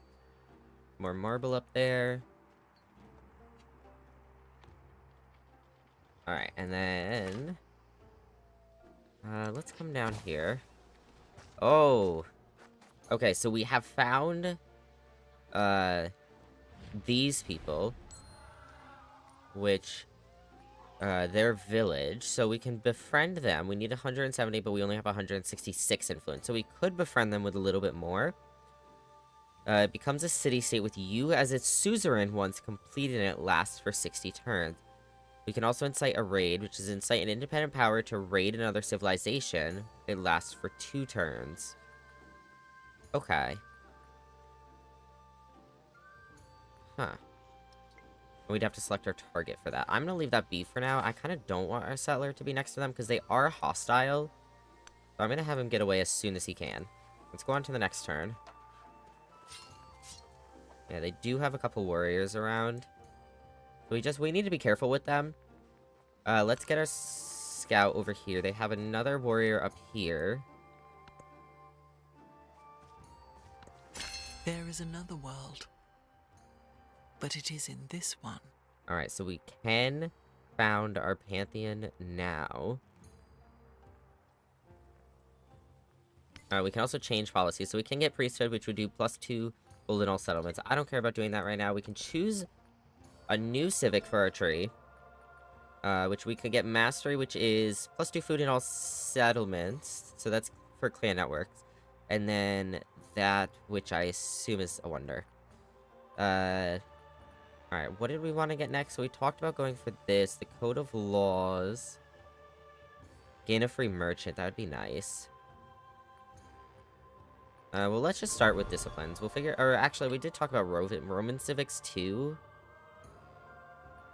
Because this would also get our settlement limit up, right? Maybe we do this and then we'll do that. Alright, and our pantheon. Alright, so we can select 1 pantheon belief from below. So our city patron goddess is +3 influence on the altar. Earth goddess is the altar receives +1 happiness adjacency for mountains and natural wonders. Fertility is +10% growth rate in all cities, which someone else already worships that, so we cannot. This one is +1 culture on quarters and settlements with an altar. God of healing is +5 healing for units and rural tiles. Goddess of the harvest is +1 food on farms, pastures, and plantations in settlements with an altar, so we'd have to build an altar. God of the forest is +1 gold on camps and woodcutters and settlements with an altar. Plus 10% production towards constructing buildings and cities with an altar. Production on fishing boats, settlements with an altar. Culture, food, and gold, and happiness, and production and science on the altar. 15% production towards training military units. +1 science on quarters and settlements with an altar. That would be good. +1 science on quarters and settlements with an altar. Plus 10% production towards training settlers in cities with an altar. That would be good. Altar receives +1 happiness adjacency for coast, lakes, and navigable river tiles. And +1 production on clay pits, mines, and quarries. Okay, so what I'm thinking, God of the Sun would be good. What else? God of Healing would be good.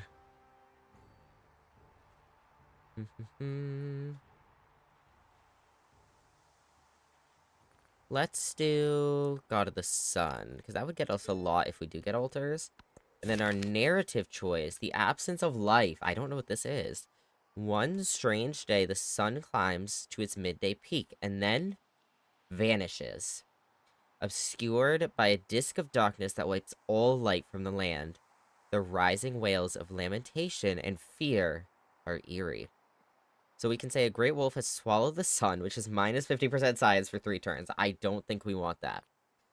Or the shadow will soon pass, which is minus 50% happiness for 3 turns.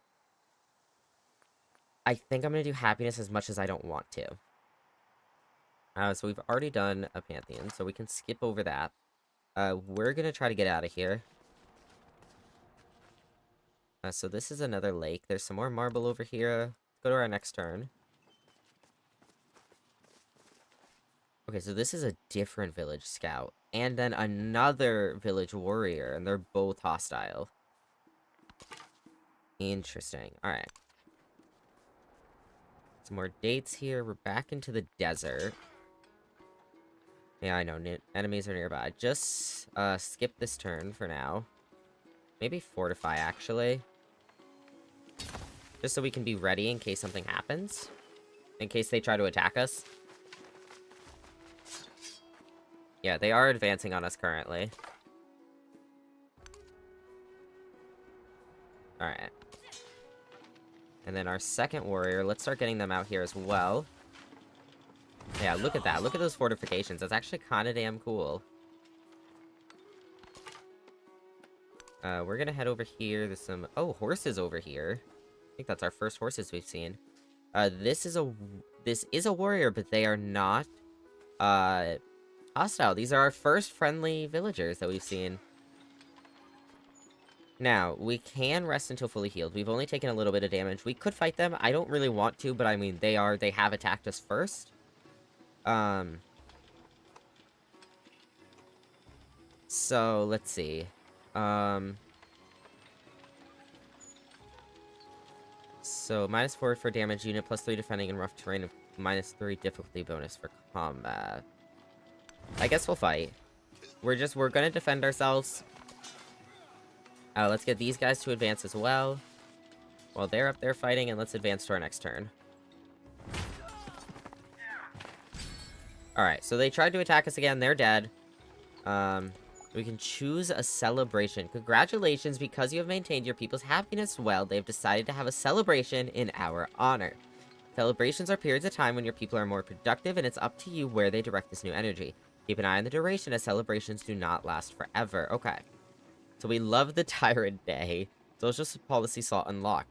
Despotism. Your government grants you a choice between these effects during a celebration. Choose 1 bonus for the next 10 turns. So we can... Okay, so this is where we get the bonus. It's not right at the beginning, it's now. I am glad we got the second guy, though, just because we had guys advancing on us. So let's do +20 science. And then policies, we can get a second one. So we can get +2 culture on the palace or +2 gold. I feel like gold is something we're going for more, so maybe let's do that now. And then our scout. Just see what's down here. We have some cotton here. Okay. Is this open ocean? Yes, it is. And then I need you to heal for me. And I'm gonna have you fortify here, probably. Or at least, like, chill there. I'd like to explore down here. Maybe I'll send a warrior down here just to, like, look around, take a cheeky little peek, see what he can find. If we could find another one of these villages, that'd be good. But maybe I want to get this area explored first. Could always send a warrior to do that. But I feel like if we're going to get a new settle... Ooh, this is a volcano. It is inactive, but this is our first volcano that we found. Alright, so I'm going to have you... I want to come take a little peek down here, make sure there's nothing threatening down here, or maybe some good land that we could settle on. Because we could settle right on the coast. This is the ocean. We can also grow our city. So where do we want to grow next? We have marble down here. What do we get here? This will give us a clay pit if we do that. We could get the gypsum. A mine. This is a plantation because there's wine here. Maybe we get the plantation going. And then we can respond to a diplomatic action. So Napoleon is inviting us to start a local festival. So we can just support it, which is +3 happiness per turn in cities for both leaders, which would be good because our happiness is a little lower than it should be. We're getting +11 right now. Accepting is just +2 influence per turn for Napoleon. No, +2 influence per turn, and then Napoleon receives +2 happiness. Influence would be good. We have a lot of influence. Maybe let's support it. Let's support it. Let's get that happiness up. And then we can get our scout. Let's get our scout coming right around this volcano. Seeing what's over here that we can find. Then our warrior can come down here. So their scout is here. What else? Is this iron? Iron! That would be good to get. The spoken word conquers all thought. Alright, so we have unlocked writing. Commands it. Continuously generates science equal to 25% of the city's production. You can cancel this at any time. So that's a research initiative, and we have the library. Okay. So, with knowledge of our writing, our dreams are as real as lines in the sand, but also as fragile. Whatever we choose to record, we must ensure it lives on for all time. Let us set our discoveries down in a codex and store it in a library. Some technologies and civics have a second, more advanced tier that can be researched once the base version is complete. Okay, so this is what we were talking about. These advanced texts and civics will award you with a codex of knowledge that can be placed inside of a library. Next objective is a librarian earn a codex by completing research on writing 2. Let's do it. We can accept that. We also have, let's see, the Rubicon River is flooded. Okay, so that's this river right here. This river flooded and devastated the area, which this is our first time seeing this river. This is the river that flooded earlier that we could not fucking see. We would have no reason to know that. Alright, so the Witch of Thessaly. A famous young poet composes a work about Roman history and pens a gory chapter about a necromantic witch. Some say such unholy topics are outside the bounds of taste, although his peers argue such details add thrills to the narrative.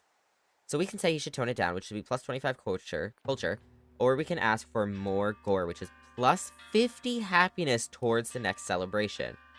Now, we're doing okay with happiness. We are having a celebration right now, so we don't need that. Maybe culture would be good, because we haven't really gotten any culture. But happiness is always good. I don't know. Let's get the culture for now. And then we have another narrative choice. So, B. Franklin, printer. The library is stocked and all citizens may read what they like. Well, to a point. Franklin has carefully curated what is available to match what his people need. So works that discuss nature and its uses, build a garden. +50 science, selecting this option will begin a quest, so to build a garden. Works that great speeches by forward thinkers. So this is +50 culture, and selecting this option will begin a quest. Or works by donors, which is just 50 gold. +50 gold. That's capitalistic, alright. Let's get that science, though. That's what we're focusing on. We also have to build a garden now, and we can choose our new tech.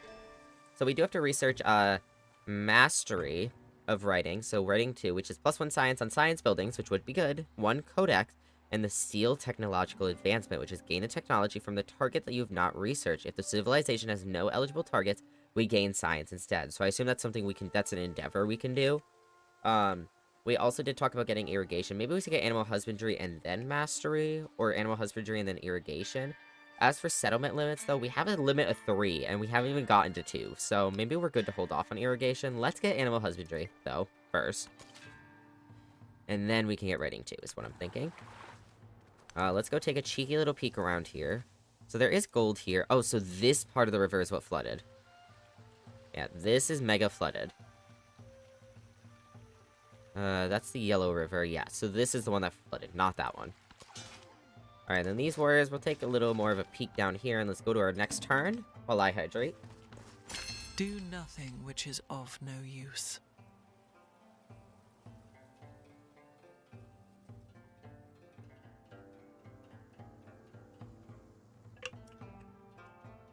Alright, we have our next civic unlocked. Which gets us survey, which is +1 scout movement and sight. This wonder, an army commander, which is a land support unit capable of assembling and commanding a collection of land military units as an army. This guy, which is the one that can create a settlement for every 3 levels, and we gain a free army commander, or at least we can. I don't know if this is something I think that might be is that a policy?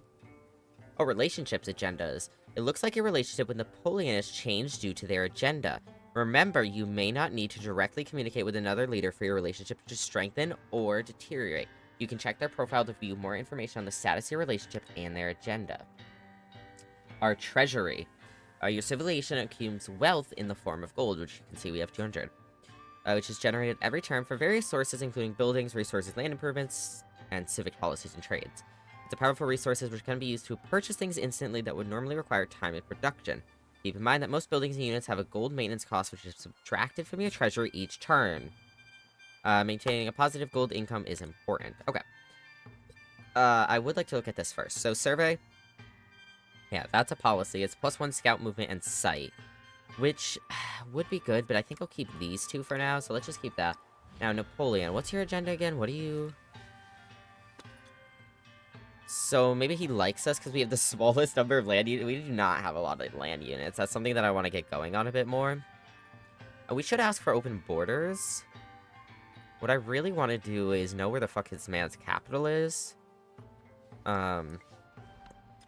Eventually. How much can I zoom out? So to here. One day we'll know, I guess.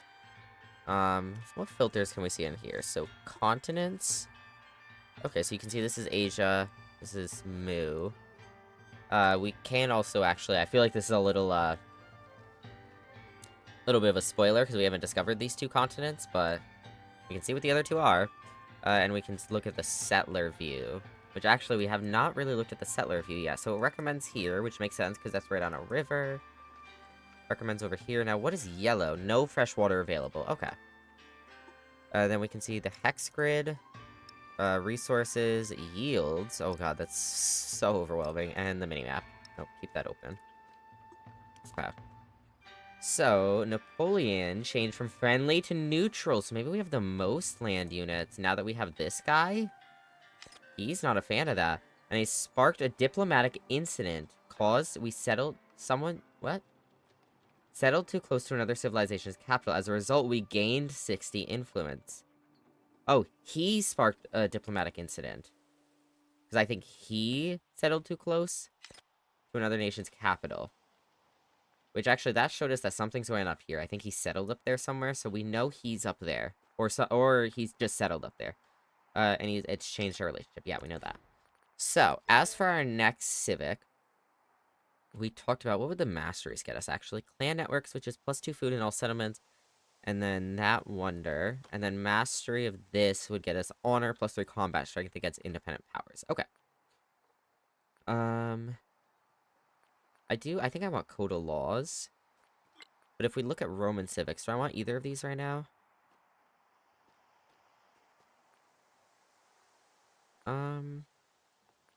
We'll hold off another one and we'll get code of laws next. Oh, we have to get, oh wait. Yeah, we are doing it. Okay. Alright. So let's get this little area opened up before we do anything else. And then this new guy. Okay, so what do you do for me? So we can promote you already, I guess. Defensive perimeter. Order all military units within command radius to build temporary fortifications. Scorched earth. Pillage nearby. Okay, so he's like a commander of some sort, it sounds like.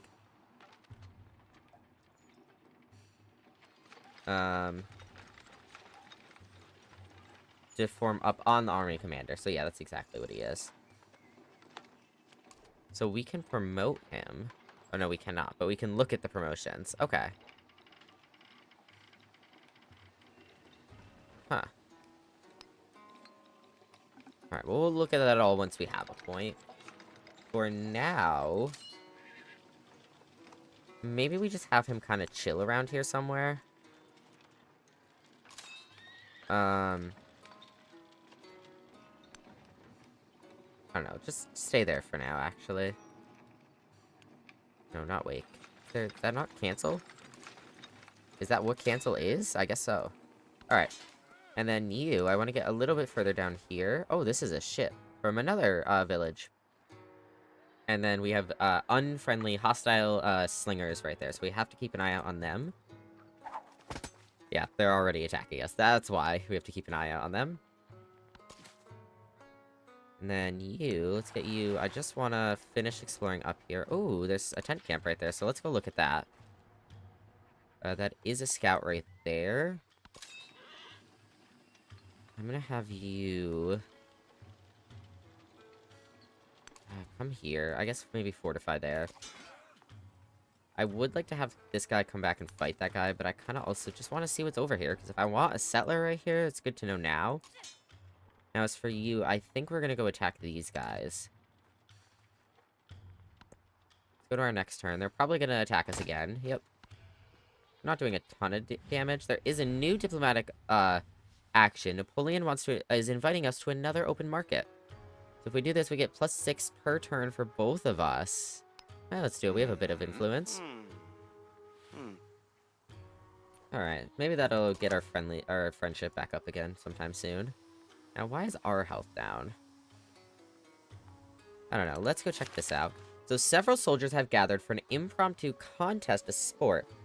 News of one contender's stunning victory is sure to ripple across the empire. So we can record the feat, which is +45 culture, or we can throw a celebratory feast, which is +30 food. Let's get that food. Then command units, we're gonna fight this guy, which is a major victory. Alright, and then while they're doing that, I'm just gonna have you be alert. You're gonna go down a little bit further. Alright, and let's go to the next turn. Oh. So these, you literally can navigate these rivers. That's wild. We just had 2 ships come up the river to our fucking city. Alright, so our new settler is ready to expand the reach of the Roman civilization with a new settlement. As with the first, look for fertile land with good yields and close access to water. So one of the places I'm thinking is down here would probably be good somewhere. And the reason, because we have iron here, we have hides here. It's close to, obviously, the ocean, so we'd be able to have ships there nicely, which, I mean, we can get ships out of this city as well. There's silver here. What is this button? Oh, to review our religion. We don't know what's any further down here, but... So I think this area down here would be pretty good. Can I deselect you? Apparently not. Alright, and then over here are more. If we were to go settle, like, over... maybe along this coast, we have access to gold. Some dates up here if we were further up. I don't know if I want to be that far away yet. And then if we were to go up here, which I do want to know what there is up here more. So we have a river here. We could go along this part of the coast. We have ivory, wine, silk. I really think this is a good area to start with, though. So maybe let's get you to come down here somewhere. It's recommending... hold on, can I get out of... God, I cannot deselect you. It's recommending here, I think, in front of the iron. Yeah, right in front of the iron is where it's recommending. Which, that would be good, because I think, yeah, you have access to fresh water there. Obviously, you have access to the ocean water. You have access to the iron. The iron's, like, right there, so we wouldn't be able to build a district there, but... I think here would be good, though, because you still have access to the fresh water. You're a bit further from the iron. You can reach a bit more this way, which actually, if you're... it's pretty far from the gold. I don't know how far you can reach in this game. Well, let's start heading down here. So it's saying all of these it recommends and are good.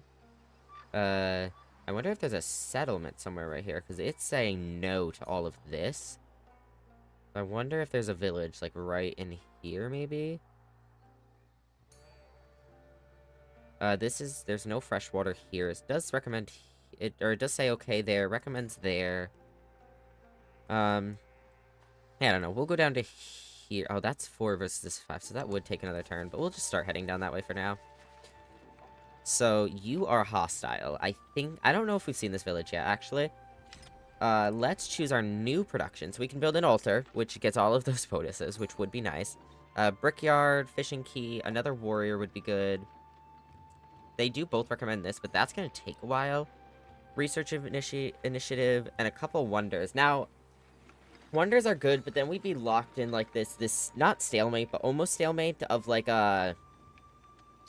we'll be stuck building these wonders for 45 turns currently, because probably, yeah, we have pretty low production, which I think the altar would help with that, and the brickyard if we get those first.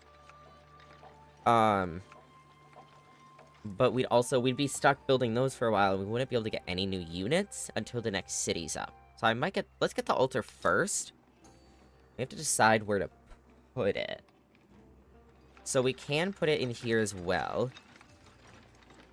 We can put it here, so let's see. It tells us how much it'd get from each tile. So we'd get extra science here. That's really the best. I want that science. So I think we'll put it there as well. You can see they're building that there. Then our scout. Let's go see if we can find out if there's a village down here. And you are gonna fight you again. Okay, so they're dead. We do need to heal up again, though, unfortunately. I want to look a little bit more down here before we come back. Oh, there is another village down here, but they are friendly. Alright, so what I'm gonna do is we're gonna go to the next turn in a minute. I'm gonna go pee. I have to pee so bad. So I'm gonna go pee. When I get back, we'll go to the next turn. We'll play a little bit more before we end up. I'll be right back, though.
Hey, I just realized the Yippee is still on the BRB screen, so that's a thing. Anyways, welcome back from ads chat. That was like right before I left, actually, I think. But on to the next turn.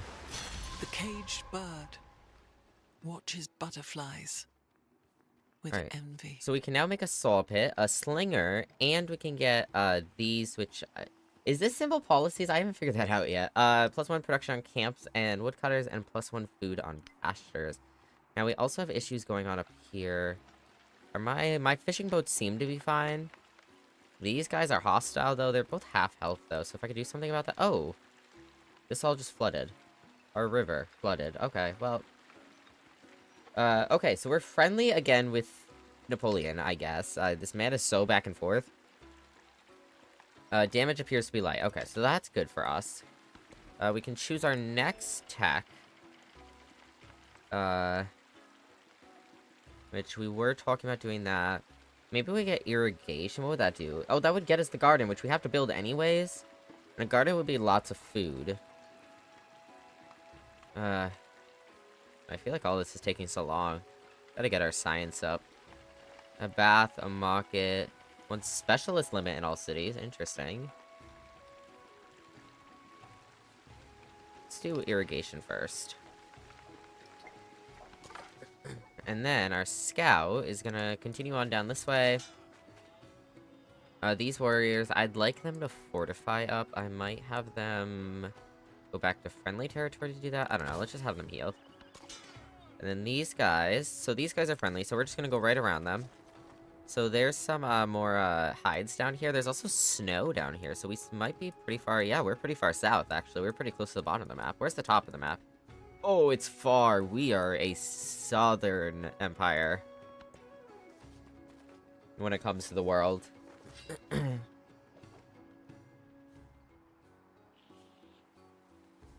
so that settler's almost down there. I should probably have someone closer to protect him, but we should be okay. I guess this guy is right here. We could have him follow them. Alright, our scout can continue on down this way. Yeah, there we go. There's our hostile village. So we have to figure out what to do about this village because of how close it is to us. But we do have the influence points to befriend them. They'd become a city-state, and we could be their suzerain. The issue comes in the fact that... I don't know if I want a city-state that close to us, because that's vital land that we will miss out on. It may take some time to earn, but it will grant us a special bonus from the experts in the village, visibility of its units, the ability to leverage them, and more. Other leaders can befriend them, but if we spend more influence, we can become the suzerain before they can. Okay. So... the other thing we could do is we could take it by military force.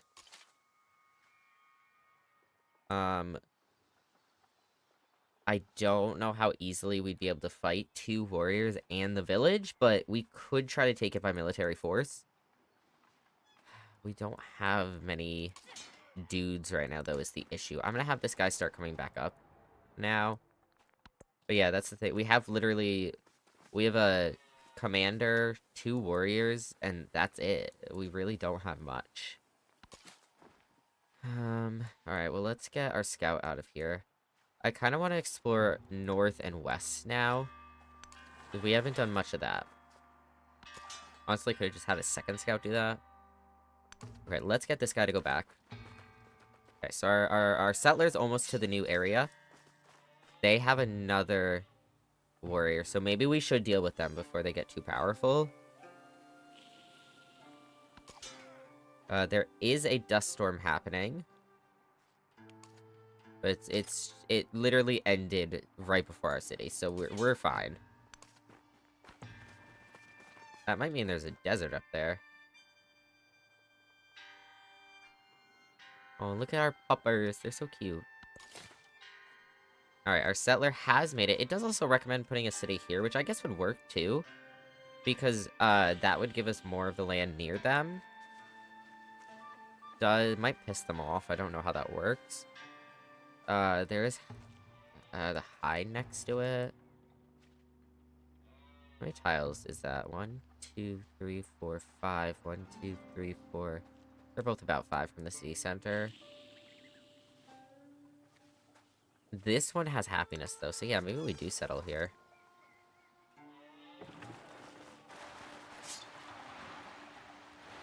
Okay, well, these 2 ships are leaving, which is... I would take that as a W. Continue on that way. You, my dear, are going to settle. Found a settlement. Your people have made a new home, providing you with your first town. Like a city, food from the settlement allows you to expand into nearby tiles. However, buildings and units in towns can only be purchased with gold. Oh. You can also spend gold to turn a town into a full-fledged city, though the gold cost is greater the more cities you have in your civilization. It decreases as the town grows. Interesting. So I can't produce shit here. Oh. That's weird. Huh. Alright, so we can get a, we can get this hide and get a, encampment here, right? Or a camp. We get fish, farm, a clay pit, or a mine. Let's do that. And then resource assignments are available. So the resource screen. The resource screen is where you view and manage the resources you've acquired via improvements and trade routes. The top left, if I could speak, are your empire resources, which affect your entire civilization. On the left are your unassigned city and bonus resources, and on the right are settlements and resources assigned to them. To assign a resource, select one from the left, then select an empty slot in the desired settlement. City resources can only be assigned to cities, but bonus resources can be assigned to either towns or cities. Okay. So we have Roma Capital has these 2. And then Hides has that. Okay, so I could say Hides could be given to them, I guess? Yeah. And that gives them more production. And then if we wanted the city to have more food, so this is plus 15% gold. This is plus 2 food for the capital and plus 4 food to any other city. So that could be good for this.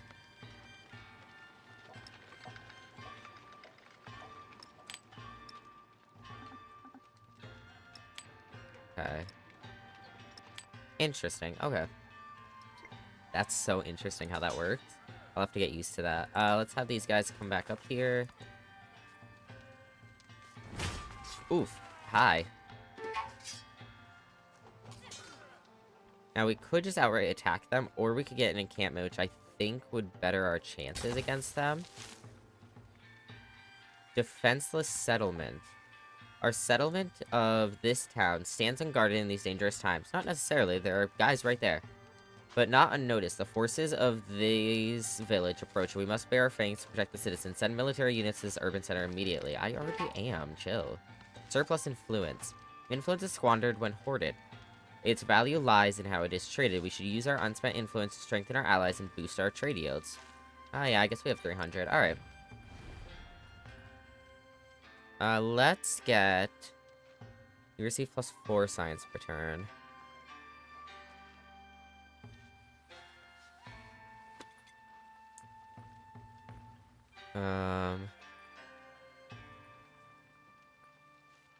You need at least a relationship of hostile to start this diplomatic. Already running this. You need to be allied. Action not unlocked. Already running. Okay. So let's do a research collaboration. I support your research collaboration action. Alright. So they not only accept it, but they support it, which means I think we're gonna get plus 6 per turn. So let's close out of that. Go back to our command units. We're gonna get this guy going further, and we're gonna get this guy coming out over here. And then we're gonna get these guys coming over here a bit more. Now, what can I purchase from here? So, Wonders of the World. You can now build this a World Wonder. Wonders are special buildings that grant unique abilities and strong yields, but occupy an entire tile in a settlement. Some wonders require a specific terrain or natural feature, yada yada. Only one of each wonder can exist in the world. So the first keeps it. Yeah, okay. The first civilization keeps it. Range combat. Range units like the Slinger have the ability to attack from more than one tile away from their target. The defender does not have the opportunity to retaliate. Okay. Okay, so we can get a bunch of dudes here, but they cost 120, which is almost half of our money. Which is so unfortunate. Now, what does production do in a town where you cannot produce anything? Wait, if I click this, growing town is the default focus. Choose a new focus by selecting above. Oh, I can only choose this. Okay. Towns without a growing town focus send all their food to connected cities. Interesting. Okay. So let's get a slinger here. Can I? I cannot attack you yet. Alright, commander units can earn experience when one of their units engages in combat. After gaining enough experience, you can choose powerful promotions that can enhance the combat effectiveness of the nearby units or unlock new abilities. They've changed their relationship. Oh, the agenda has. Okay, well.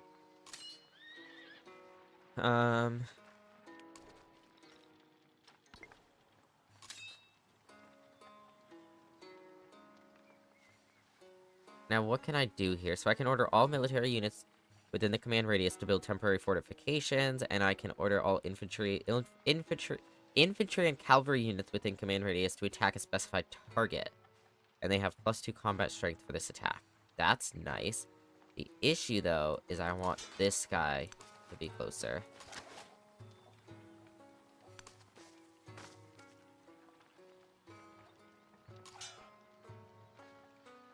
Ugh. We're almost dead. I think we're gonna almost kill that guy. We have to be careful, though. We don't want to lose them. Alright, do we have this? I think this tile will give you a cord. We do not have the gypsum yet. If we get this mine, we'd actually connect our two cities. Farm for more food, which we don't have a ton of food, so that could be good.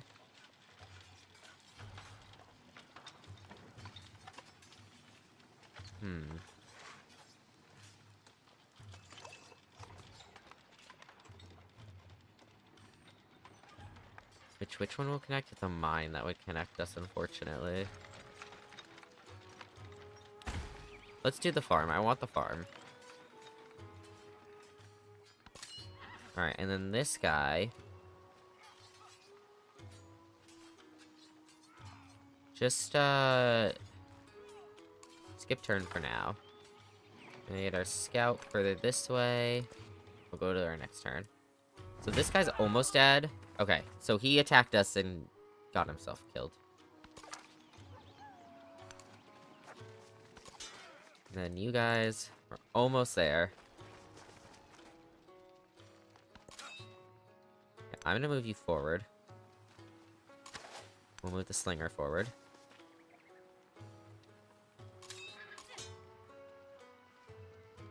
Please start healing. The essence of all beings. Alright, is the so we got earth, irrigation. Whew!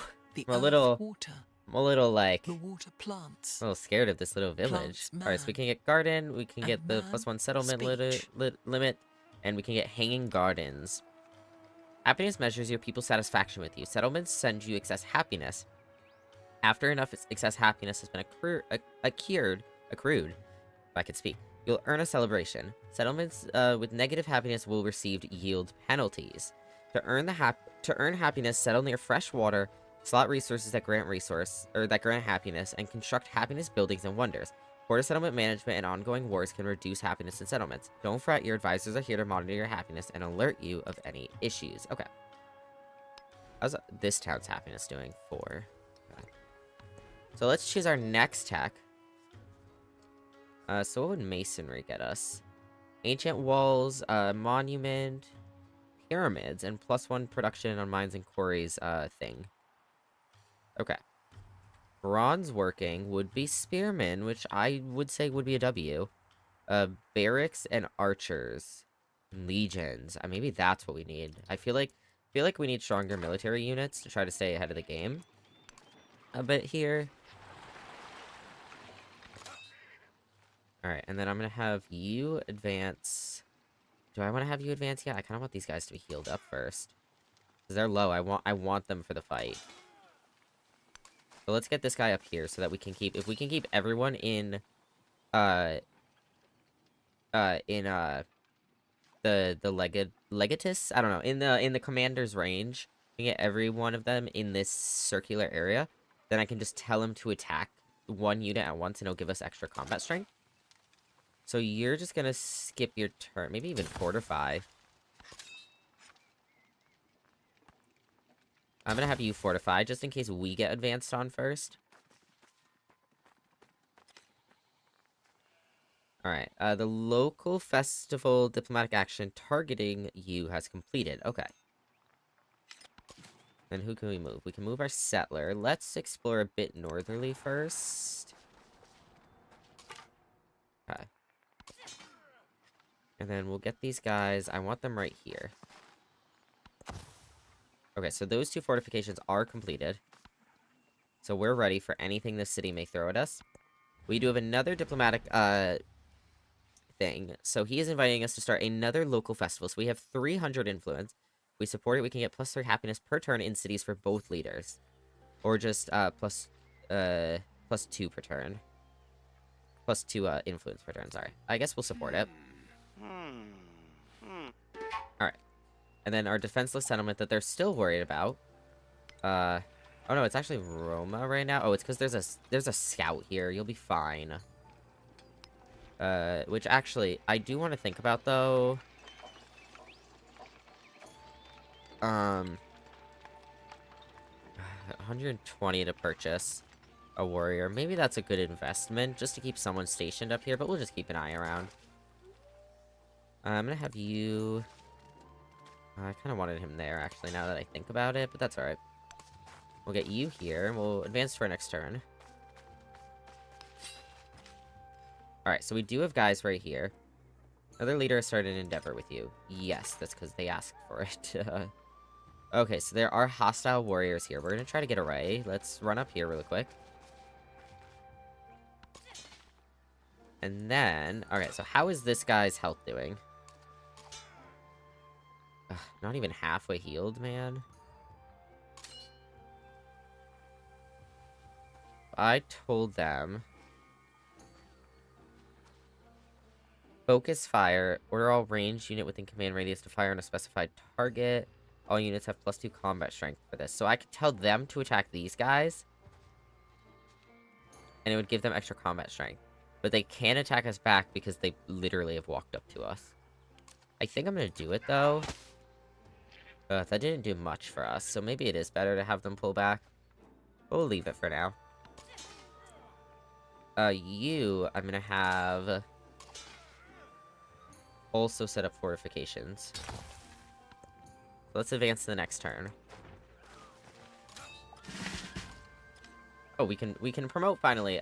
They've earned enough experience from combat to earn their first promotion. To grant this commander promotion, click the promote action button. Alright. So if we say promote, we can do steadfast, +2 combat strength for land units within the command radius when defending. Initiative units can move after unpacking from this commander. Quartermaster, +1 gold for each unit packed in this commander. Recruitment, +15% production towards training land units when stationed on a district. Mobility, the commander has +1 movement while on land and ignores terrain movement restrictions when packed. And zeal, +5% to all yields in a settlement when stationed on a district. I think this is probably best for now. So this town has truly begun to establish itself as a home for the Roman people. Towns are critical for your economy as their production is converted to gold. Chat, enjoy your ads. You can spend gold to upgrade a town to a city, though there are trade-offs. The upgrade cost decreases the more populous the town becomes, but as a city, it won't bring in as much gold as before. Consider keeping it as a town for now so it can adopt a focus. Okay, so what I'm understanding so far, right? Town production is converted to gold. That's why you want production in towns. But we can upgrade it to a city. The longer we wait, the more populated it becomes, the cheaper that will become. But it won't bring in as much gold once it's a city. And if we keep it as a town for now, it can adopt a focus later. That's what I've got so far. Now, we can grow it. So where do we want to go? We can get a farm here, which would be more food to help with growing. Some fishing spots. We could get a clay pit, which would be production. Clay pit, right? Yes. a mine, and a woodcutter. Now, is there anything around that we want? That marble would be good eventually. That gold one. Yeah, we could probably get to that gold if we start advancing that way. The iron. Iron's probably good. So let's do this first so we can get to that iron. And then we can choose a production up here. So, what would be good is some fighting units. What could also be good is to get a wonder up. So if we were to get this, acts as a fortified district that must be conquered. +3 combat strength to fortified districts in all settlements and ageless. This is gained 200 gold when you construct a wonder in the settlement, including this one.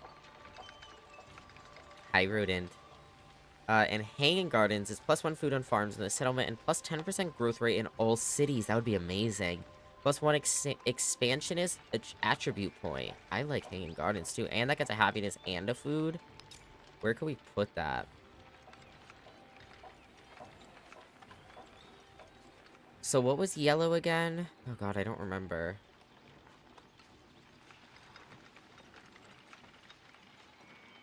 Yellow had its own thing. Wait. Let me check the Civilopedia. Where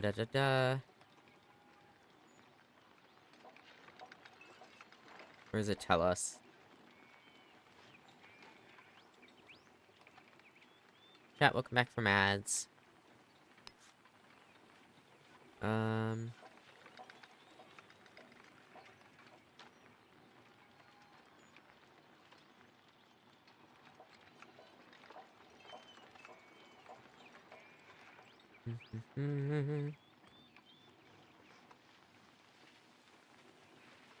I want to know, can I just, like, search keyword? I want to know what the yellow and the green meant. Buildings? No, because it's not a type of building.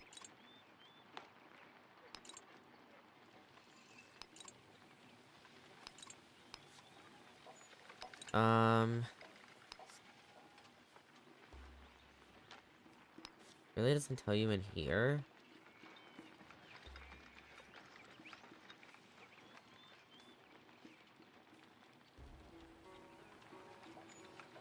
Yeah.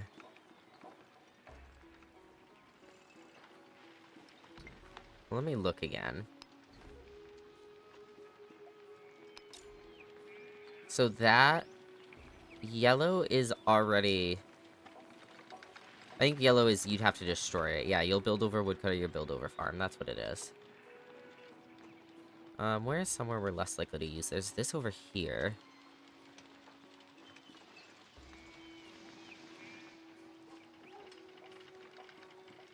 It's just kind of hard to see what I'm trying to see in this view. Let's do it here, I guess. Alright, so that is building. Can I kill these guys? Not quite. What if I do it through you? Oh, it doesn't tell me how much. It would do more, but I don't think it'd do enough still. Alternatively, I could start moving everyone up. Are you fully healed? No, the warrior's not fully healed, unfortunately. I'm just gonna do this. Okay, so that's almost gonna kill them. So next time they attack us, if they attack us, we might be able to kill them. And then we'll advance everyone forward, maybe. And they're fortified, so we're ready. Yeah, so they're dead now. We do have to heal those people now, unfortunately. A tooth for a tooth. Alright, so +2 influence per turn. Petra, wonder. +1 gold in production on desert terrain in the settlement. And then a merchant, a civilian who can establish a trade route to import resources from a foreign settlement. We can gain a free merchant, and we can improve trade relations. If action accepted, permanently increase the number of trade routes you can establish with a civilization. Okay.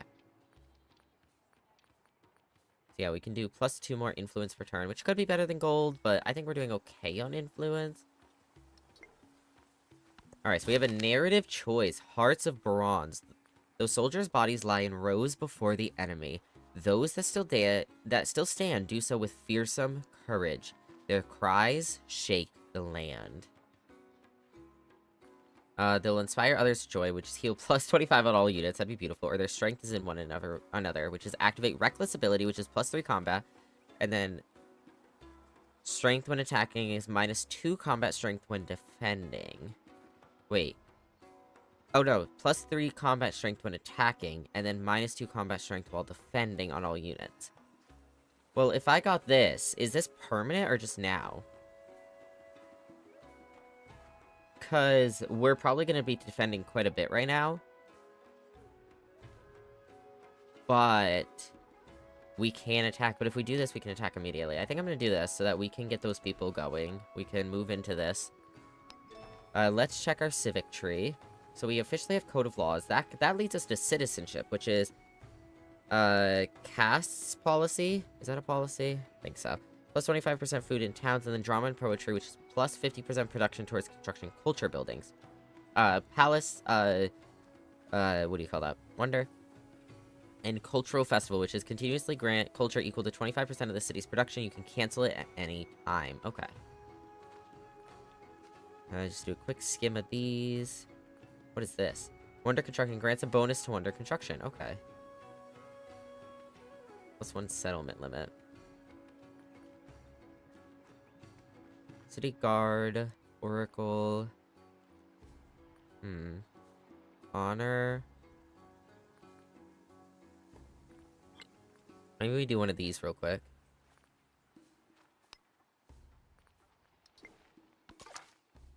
Alright, so you can continue exploring. Are you both from the same... They both are from the same town. The tourist should get another lens. Oh, let's go. See straight inside. Wouldn't see Big Rock then. He would see that Kunia, living right inside there as from the beginning.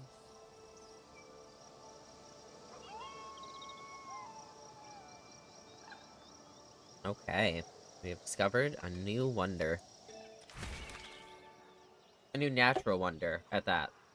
Sorry, I was hydrating. Open markets diplomatic action has completed, and we discovered the natural wonder. Okay, so there's horses up here. Oh, it's Napoleon's guy. So yeah, Napoleon is somewhere up here. Oh, this is literally his land. We have found his land. It's right there. He's actually pretty damn fucking close to us. Okay, so our new support unit, the merchant, should be moved to a foreign settlement to establish a trade route. You will need to train a new merchant for each additional trade route you want to set up. A trade route grants you access to other settlements, resources which can then be allocated to your own settlements. Okay, so why don't we take them straight up to Napoleon's settlement? Actually, earlier, when it said that he settled too close to a capital, was that him settling too close to our capital? Because we got influence points for that. Okay, Slinger, hold up. So we can form up with the commander, which might be best for this.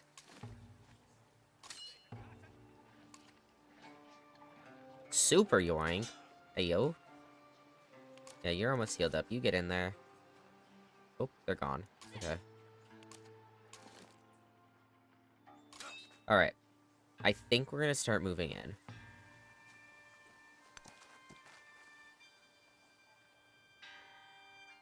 The other thing I want to think about is... We have 400 gold. What would it cost? We could do an altar here, which gets us a lot of shit. It's expensive, but it's an option. To get another warrior for only 120, which isn't too bad, and they can come be, like, backup, essentially. Or another slinger.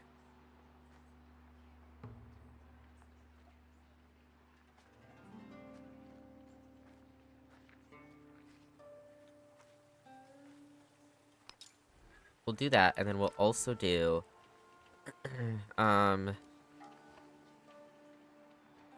That's more food, which means this would grow quicker. And this is more production, which means more money. Right? And it recommends this. I might do the granary.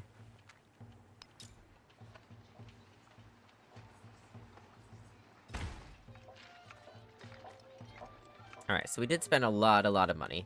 Probably shouldn't have spent that much, but it should be fine.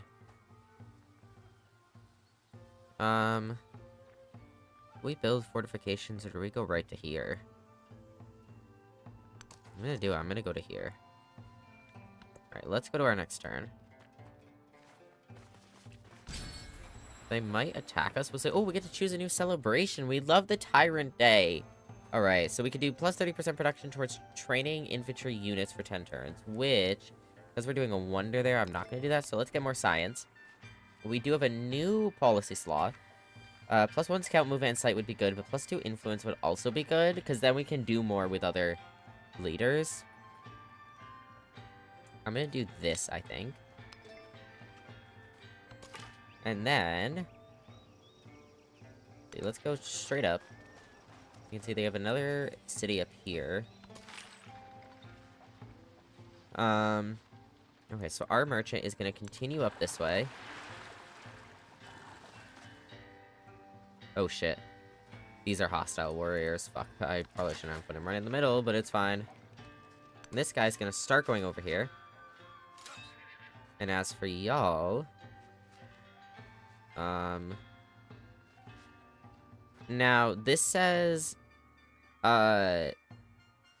Coordinated attack. All units have plus 2 combat strength for this attack. This is within command radius. So if they're an army, does it not count as that? Or can I just not... I might not be able to fight this turn. I don't know. If I deployed them into adjacent tiles, they'd be able to fight this guy together. I don't know how that works right now.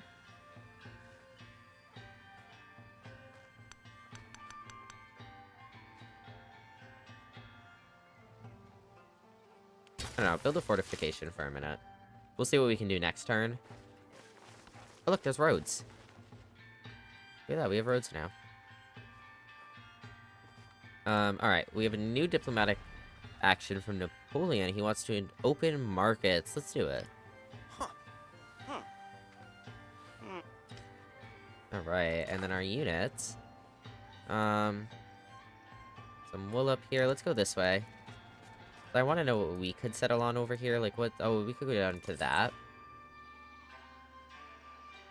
Our merchant. Do I have to get open borders to, like, actually go to a city? Plus 25% progress has already been made towards completing this age. Hey, yo. Alright, our slinger can move up a bit.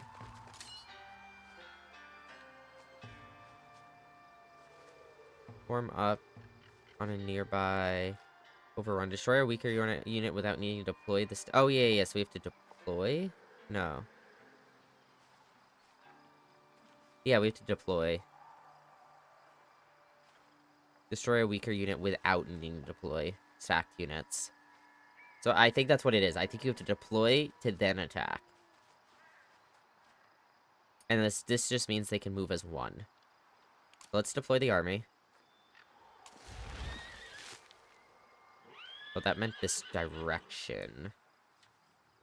Which means this guy's not... We should have done it to here. Because this guy's too far now.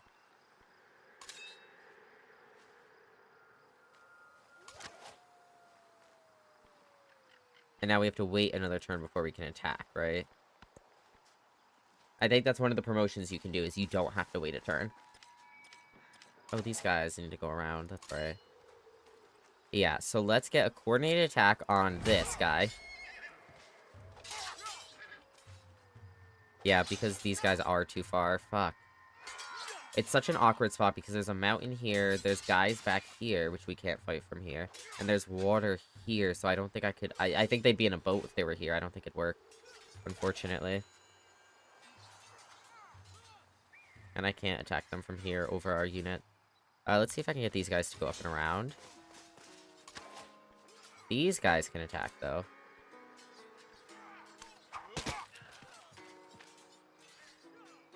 Alright. If I go here, what is that? I can't because of the slinger. But the slinger could go here and still fight, right? So maybe we have Hugo there. And then that guy go here? I don't know. We'll see. We'll see how that works out. Skip your turn. Okay, merchant can go up into this.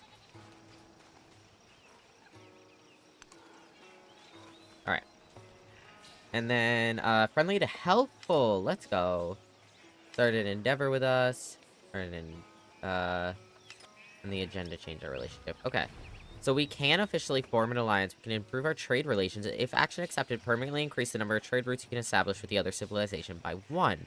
So yeah, let's do this so we can get that trade route going. I accept. Perfect. We could form an alliance. What would this do? Oh, it literally just forms the alliance. There's no, like, other screen you go to, like, sort out your demands or anything, like in Civ 6. Nope, it just straight out, okay, Ooh, build road to settlement. Can only build roads from a friendly urban tile. Oh. So I could have built roads on the way here, I guess? Make trade route. No trade routes currently possible. Explore the map to find new trade partners. Establish towns near other civilizations. Or find new ways to extend your trade route coverage. Interesting. I don't know how that worked. Maybe we have to wait a turn for it to go through that we, like, expanded our trade route capacity. I don't know. Let's see. Let's keep him there for a minute. Let's bring our slingers around.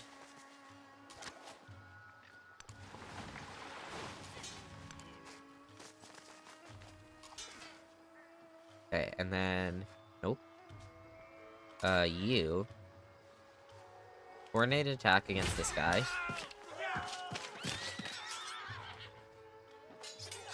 Alright, so we're getting low, but so are they. This warrior will be able to help.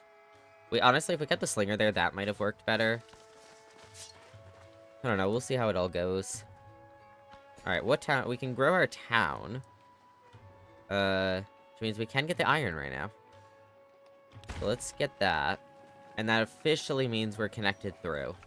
Our civilization is connected through. Alright, metal transformed. Chat, ads start soon. A busy forge billows immense heat into the surrounding neighborhood. The confident, sweating blacksmith insists high heat transforms the very nature of iron itself. But a weary neighbor pleads, just dunk it in cold water, it'll harden faster. So if we research cast iron, it gives us plus 25 science, and if we explore quenching techniques, we get gold. I want the science, so we're gonna get the science. He heard these horrors, and his spirit stirred, and spurred to action, he sheathed his skin in burnished bronze. Alright, so we can get barracks. We can now get spearmen, archers, and legions. Alright, we have another narrative choice. A story to tell. Satisfied at last, the writer sets down their quill. They have spent countless hours writing down words, only to scratch them out and rewrite them. All will be worth it if just one reader finds joy in this task. So one must write every day to improve, which is codex. Or inspiration only strikes when it wills, which is influence. We have a lot of influence, though. So we could go for the codex, maybe? Eureka, your people have produced a codex containing your wisdom. Why'd we go down for a minute? OBS isn't saying. I wrote it. Did stream go down for long enough that Twitch had an issue? Because OBS isn't even saying I dropped frames. OBS is saying 0 frames are dropped, but OBS is claiming there's poor network connection. Or not OBS. Twitch is claiming there's poor network connection. YouTube is having no issues, though. I wonder if it's on Twitch's end, because YouTube doesn't care. I don't know.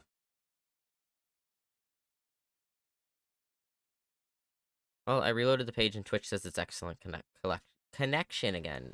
Jesus. Okay, so open the Great Works screen to put the codex on display. So how do we do that? We just click this, yeah. Great Works, including the codex you earned, are managed here on the Great Works screen. You will need to slot these Great Works in your cities to benefit from their effects. Alright. We have a codex which is +2 science. The showcase on the left lists all your Great Works. The archive in the center shows all Great Works that are not slotted into a settlement and are therefore inactive. On the right, you can see all settlements and their available slots. Your first codex has automatically been slotted in your capital, but you'll need to revisit this screen to move it or slot more. Okay. You can increase the number of slots by constructing specific buildings or wonders. Cool beans. Alright, good to know. So we can get a new technology.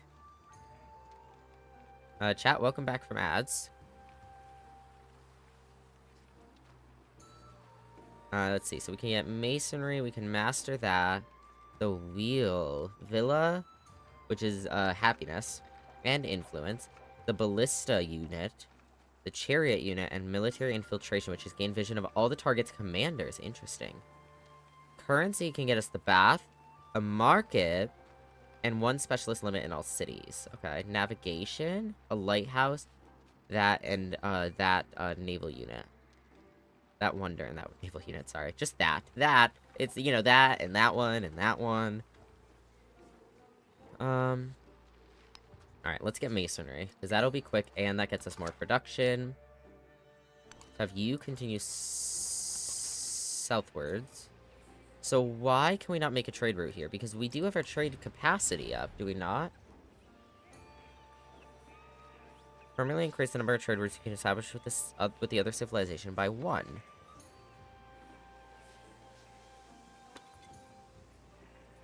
Can we not establish? Why can we send aid?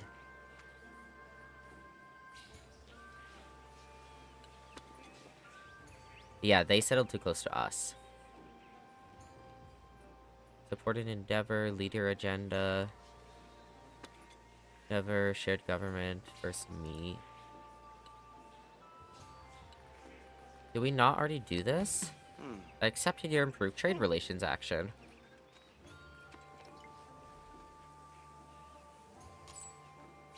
But I cannot make a trade route here.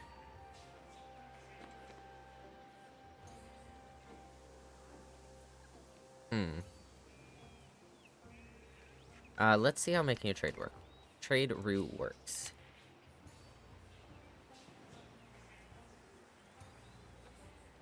This isn't quite what I want. Maybe it's under units.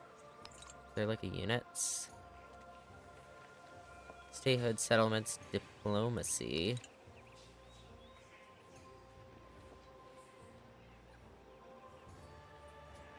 Settlers.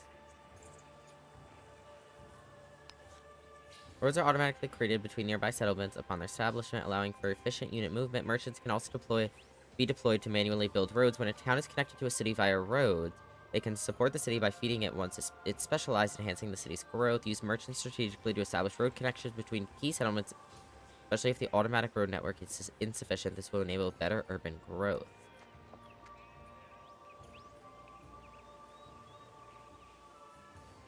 Huh.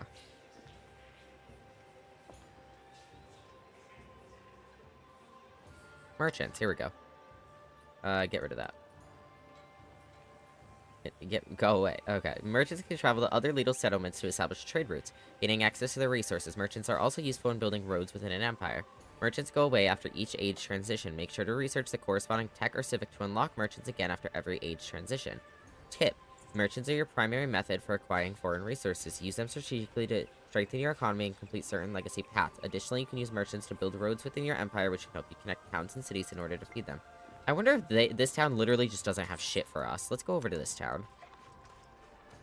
Maybe they just don't got shit for us that would be useful. Stalemate.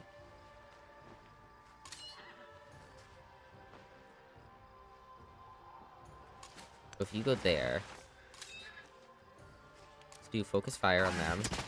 Yeah, so they can't.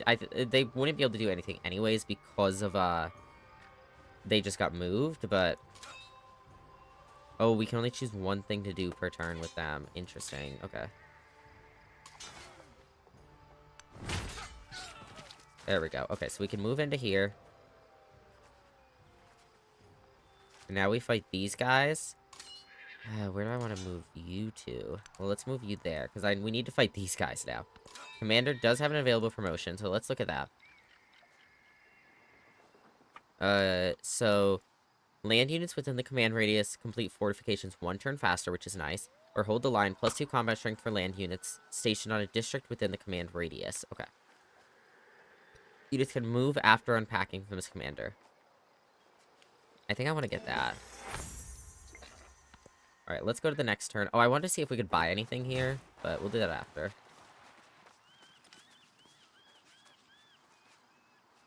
Okay, so they did just get, archers.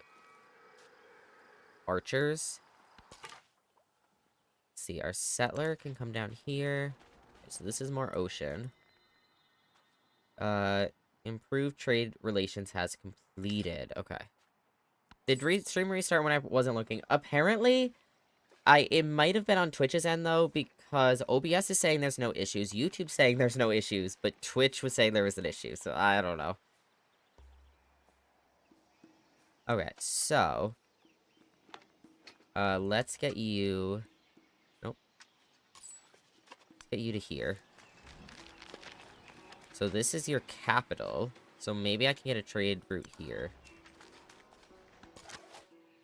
Hydrate, bet.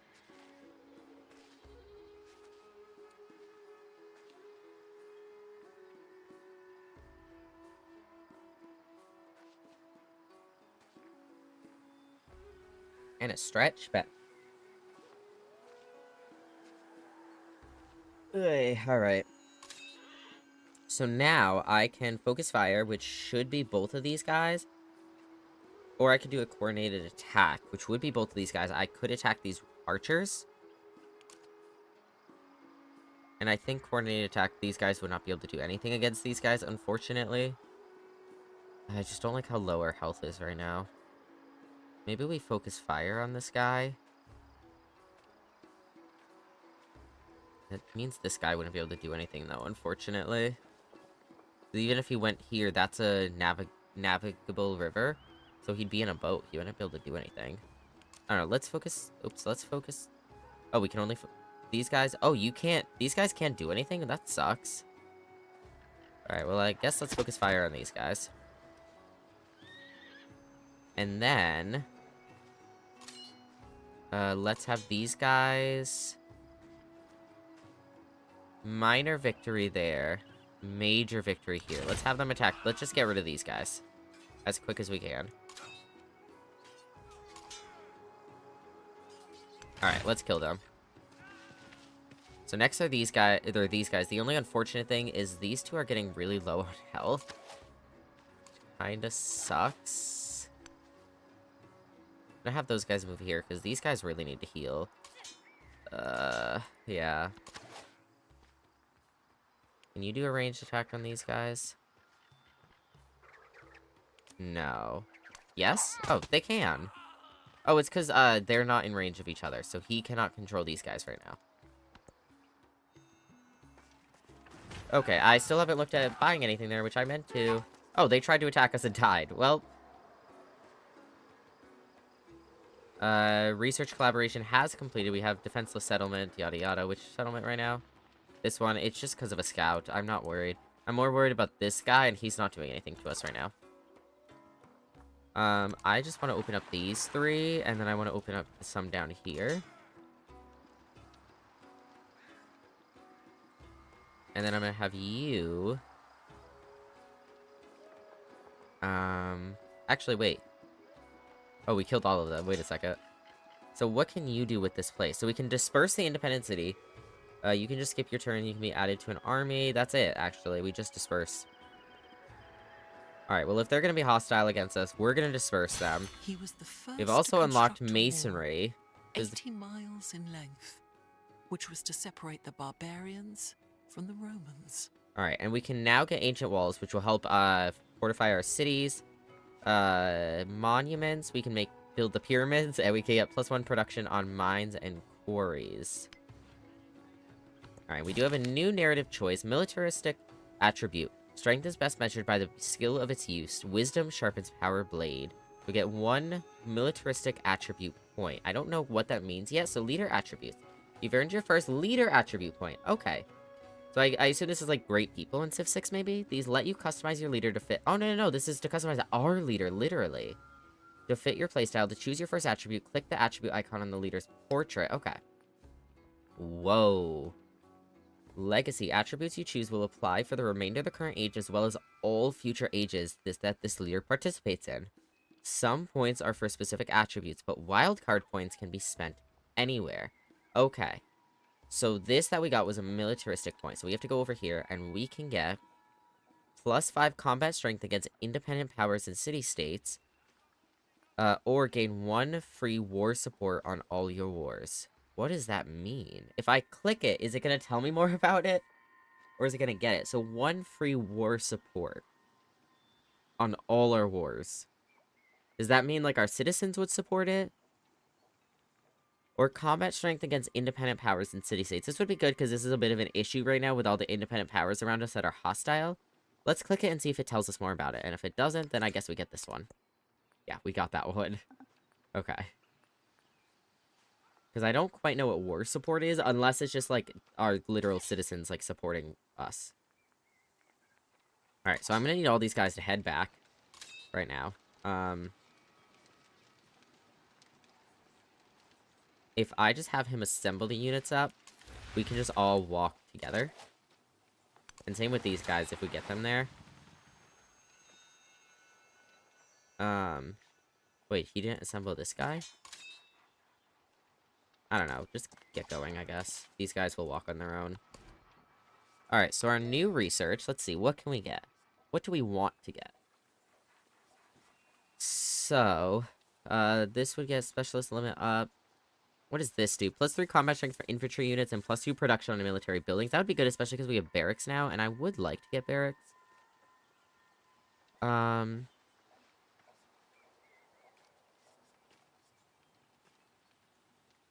combat strength for fortified districts and +1 production on production buildings. That'd be good. Let's get that.